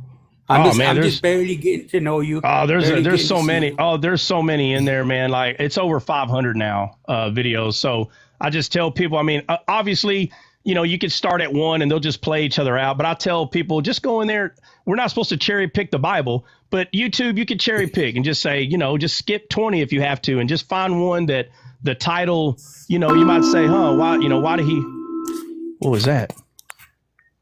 All right. What was Yeah, that? that's why I came up. I just What came was up that? to tell you Oh, that. yeah. No, you're Oh, good. Thank you. Yeah, thank you for coming up. So you're welcome. Yeah, I heard them all. What? Heard them all? What? Maria, what are you talking about? I heard them all. You've already heard. Maria, you did not hear 500 videos that are like freaking 3-4 hours. You've already heard all of them. There's no way. No way. If There's not, no way. if you have, why have you not put in the comments of those videos? Yeah. Oh, yeah. That's a good point. And also, guys, hey, also look, on those videos though, seriously, on the videos and the lives, right? Because you remember, there's several tabs. The playlist has certain things in there. But if you watch a video, okay, please do descaled a service and make a comment in the video that you saw. Just put something in there, what you liked about it, or whatever. Make a comment and make sure I don't know if you can like it or give it a thumbs up, but if you can, great. If you see someone made a comment, make a comment off that comment. Okay. It really does help push descaled content out there. It really does. So please don't forget to do that whenever you're watching a video. And I tell you, if it's something that you really liked, share it to somebody, right? Making comments and liking it and sharing it to someone that it literally pushes the content out there. I just think people forget about that. This is not about look at me. This 100% is about content that helps people understand the Bible more. It helps them grow. There are people all the time that say, hey, thank you. This was like the most awesome thing. They'll say it on here. And I said, hey, did you say that in the comment section? They're like, no. Like, it's not about me, but if you're saying that you really thought the content was amazing, I'm telling you, if you think that content can help someone else, that is how it's going to help someone else, is for you to make a comment and for you to share it. That video, it's going to show in the mathematical algorithm, it's going to show, hey, this video's got a lot of traction. What does that mean? That means people like it. Well, what does that mean? That means that they're going to send it to more people, right? I mean, when I first started this, I remember telling Dre, I'm like, and CJ's been here longer than just about anybody, but I remember telling Dre, like, bro, I hate this whole algorithm thing. I hate it. It literally makes it look like that you're doing all this for you, because you have to tell someone to like it and share it, make a comment. It's very odd, but when I learn, it's because of the algorithm that's inside the AI system, which not everybody, but a lot of people say that AI is the mark of the beast and the listen, I don't ask AI, how do I worship God? Listen, if you're going to AI and you're like, AI, help me worship God, my friend, I don't know what else to tell you. Okay. That ain't how you do it. Now God can use AI, but to use AI to be your pastor, I'm going to say that there is enough people that have the Spirit of God in them. Okay. AI does not have the Spirit of God. It's a machine. All right. It's not a person. It doesn't have a soul. AI doesn't have to get reborn. All it's going to do is regurgitate what it knows. And it may tell you Satan is God. Please take a knee and worship Satan. It may say that. I don't know to who it's going to say it to, but it's not a human. All right. The Spirit of God does not live in AI. So hopefully I didn't have to say that. But for those that I don't know, there may be somebody that starts bowing down to that thing. I don't know. So another quick thing too, like, I don't know why I didn't do it until like my third or fourth time back around watching your videos, but like, just put in like at whatever time the teaching starts. So that way when people go through there, if they want to skip the nonsense, they can. Okay. Yeah. So what he's talking about is you can go in the comment section and say the actual teaching starts, and you put the time in there. Are you just putting the numbers in there, Jordan? You just putting the time, the numbers? Yeah, I'll put like at 1 hour, 15 minutes and 2 seconds, the teaching starts. And then it will, when I put the comment in, you can literally click on On the that time, yeah. So the time time, in my yeah. comment. So It'll yeah. So go. the letters, yeah. So the letters, guys, are going to be when you type in there, hey, the teaching starts at, all that's just going to be white letters. But when you put the at symbol and the time and you enter it, the time is going to glow blue.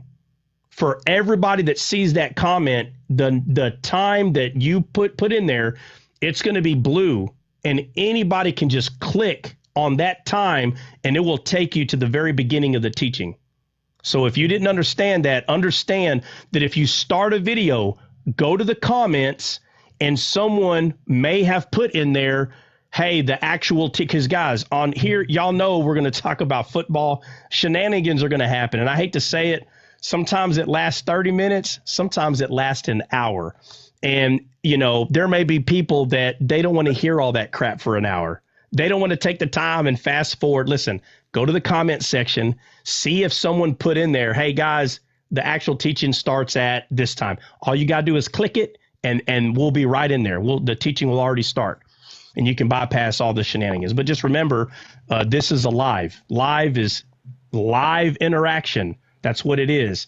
And like I said, when we start getting the podcast, and I know we've been saying this for several months now, but when we finally get that podcast going, it is going to be light shenanigans. It is going to be 90% focused on the teaching itself, and 5 or 10% of shenanigans. It's going to be very low. We're just going to be focused on the teaching itself, and you know, it's because there's a lot of people that's all they want to do. They just want to hear the teaching. They don't want to hear the live.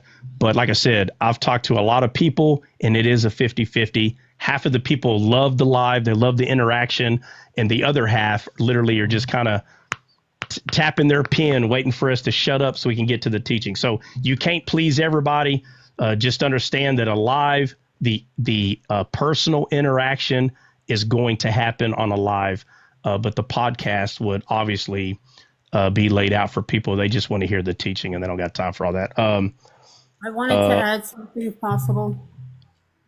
And that is that when I go to listen to the videos on YouTube, sometimes they're 3 hours long. So what I do is I'll mark the time where I just finished reading on a paper or note or something, and then I can go back to it to finish it.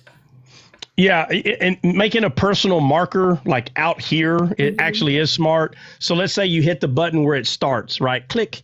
And then let's say you're only able to listen for 20 or 30 minutes.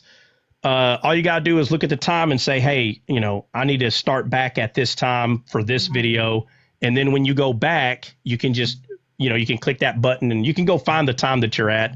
And it's good to talk about that because there are people that don't do that and they never go back. And then they get lost of what video they were watching and they start another one. But yeah, that's a good method to, you know, to have. And by the way, Dre wants everybody to know we are waiting on Try to launch the podcast. I think everybody knows here that that's a lie. That is not true. We are waiting on the OC to get fixed. We're not waiting on me. We've already made contact with OC, and we're waiting on them. We're waiting on the system people to let us know, because they said, have you done this? Basically, they're like giving us things to do. And so we've done the first one already, and we're waiting on them to make contact with us to give us the next step on what we need to do. So we're not do what? Process. Everything. Yeah, it's a process. It's a process. I mean, it's bro, don't come up here, bro. Don't come up here with your shenanigans, bro. Listen. I'm saying we have one podcast that we can launch. I could actually get everything set up with that one podcast. We're waiting on you to finalize the intro so that I can finalize the actual appearance on Apple. You're talking about the intro. Okay, yeah, okay. Yeah, we're waiting. That's the only thing I'm waiting on, so I can launch the first one and have everything set up for people to go. At least I already know that it's already done and set up. Yeah, okay, all right. We have everything. We just all right. He's right. He's right about that. The intro that is on me. So my bad. Okay, I take back everything I said. By the way, for those of you guys that don't like the shenanigans, we do it on purpose. 'Cause we're trying to weed out those who can't control their flesh.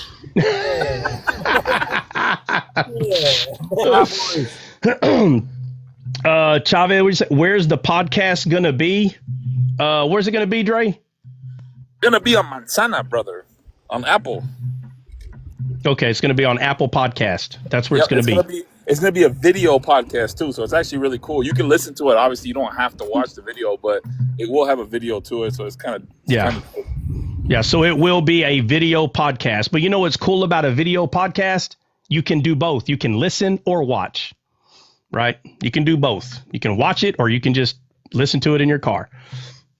You don't have to watch it. Yeah, so thanks for asking. We probably should have said that. Separating the wheat from the tares. Do you hear that? Do you hear that? Oh yeah, and if you don't have Apple, shame on you. Shame on you, CJ.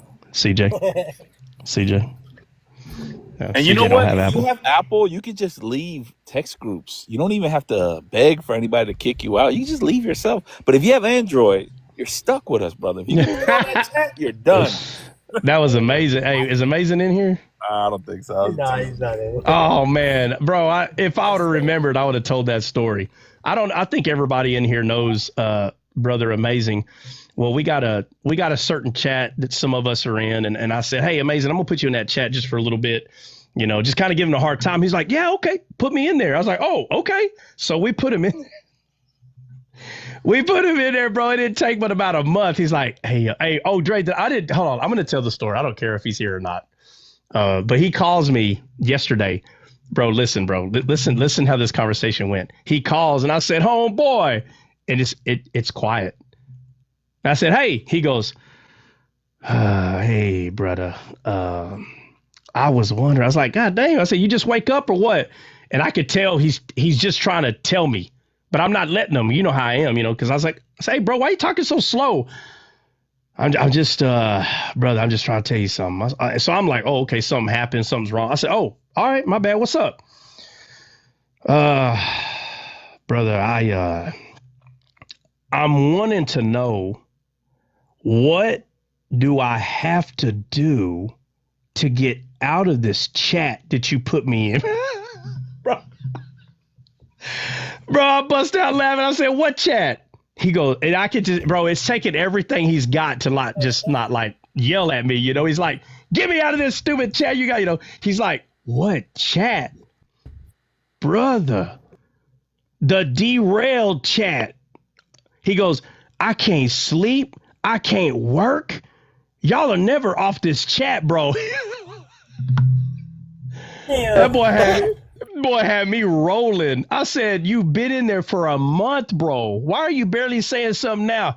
I don't know. I thought maybe y'all would stop, but y'all don't. It just becomes more and more. He goes, I get on my phone, brother. I got 5,000 missed messages from this chat. He goes, I can't do it no more, brother. He said, I can't. I said, man, can somebody please get him? Hey, is he out now or is he still in there? He probably said, get me out of this doggone chat. Get me out. Get me out of this doggone chat, brother. Please, I'm begging you. I was like, bro, all you got to do is, I said, go to this thing right here. Click on that. Click on the taco thing. I said, and just hit hide alerts. And bro, you can just tell he's losing his patience. He's like, brother, I don't have an iPhone. I said, oh my God, you got an Android? Yes. I said, why it's going to take longer to get out of there? Oh my gosh. I was like, all right, so I don't even know if he's in there or not, man, honestly. So hey, he's still in there. He's still in there? He's probably still in there and mad at us. And I said, bro, I don't have an Android. I don't know how to get you out of there. I said, but the iPhone's easy. I said the whole video and they explained it. Well, I hope he saw it. I hope he saw it. Anyway, all right. Anyway, I gotta get out of here. Anybody got anything else before we go? Make it quick. Make it fast. Have a great day. You too. Those in darkness don't know where they're going. Don't know where they're going. Get that apple. You got to get the spirit, the light. You got to get that's right. You got to get. Hey, you got to get the fruit. You got to get the fruit, bro. You'll know them by their fruit. Android has a robot AI. We got fruit, bro. It's an apple right there. Hey, artificial Android fruit. is the wide road. that leads to destruction. Hey, Ron said there's sin in the camp.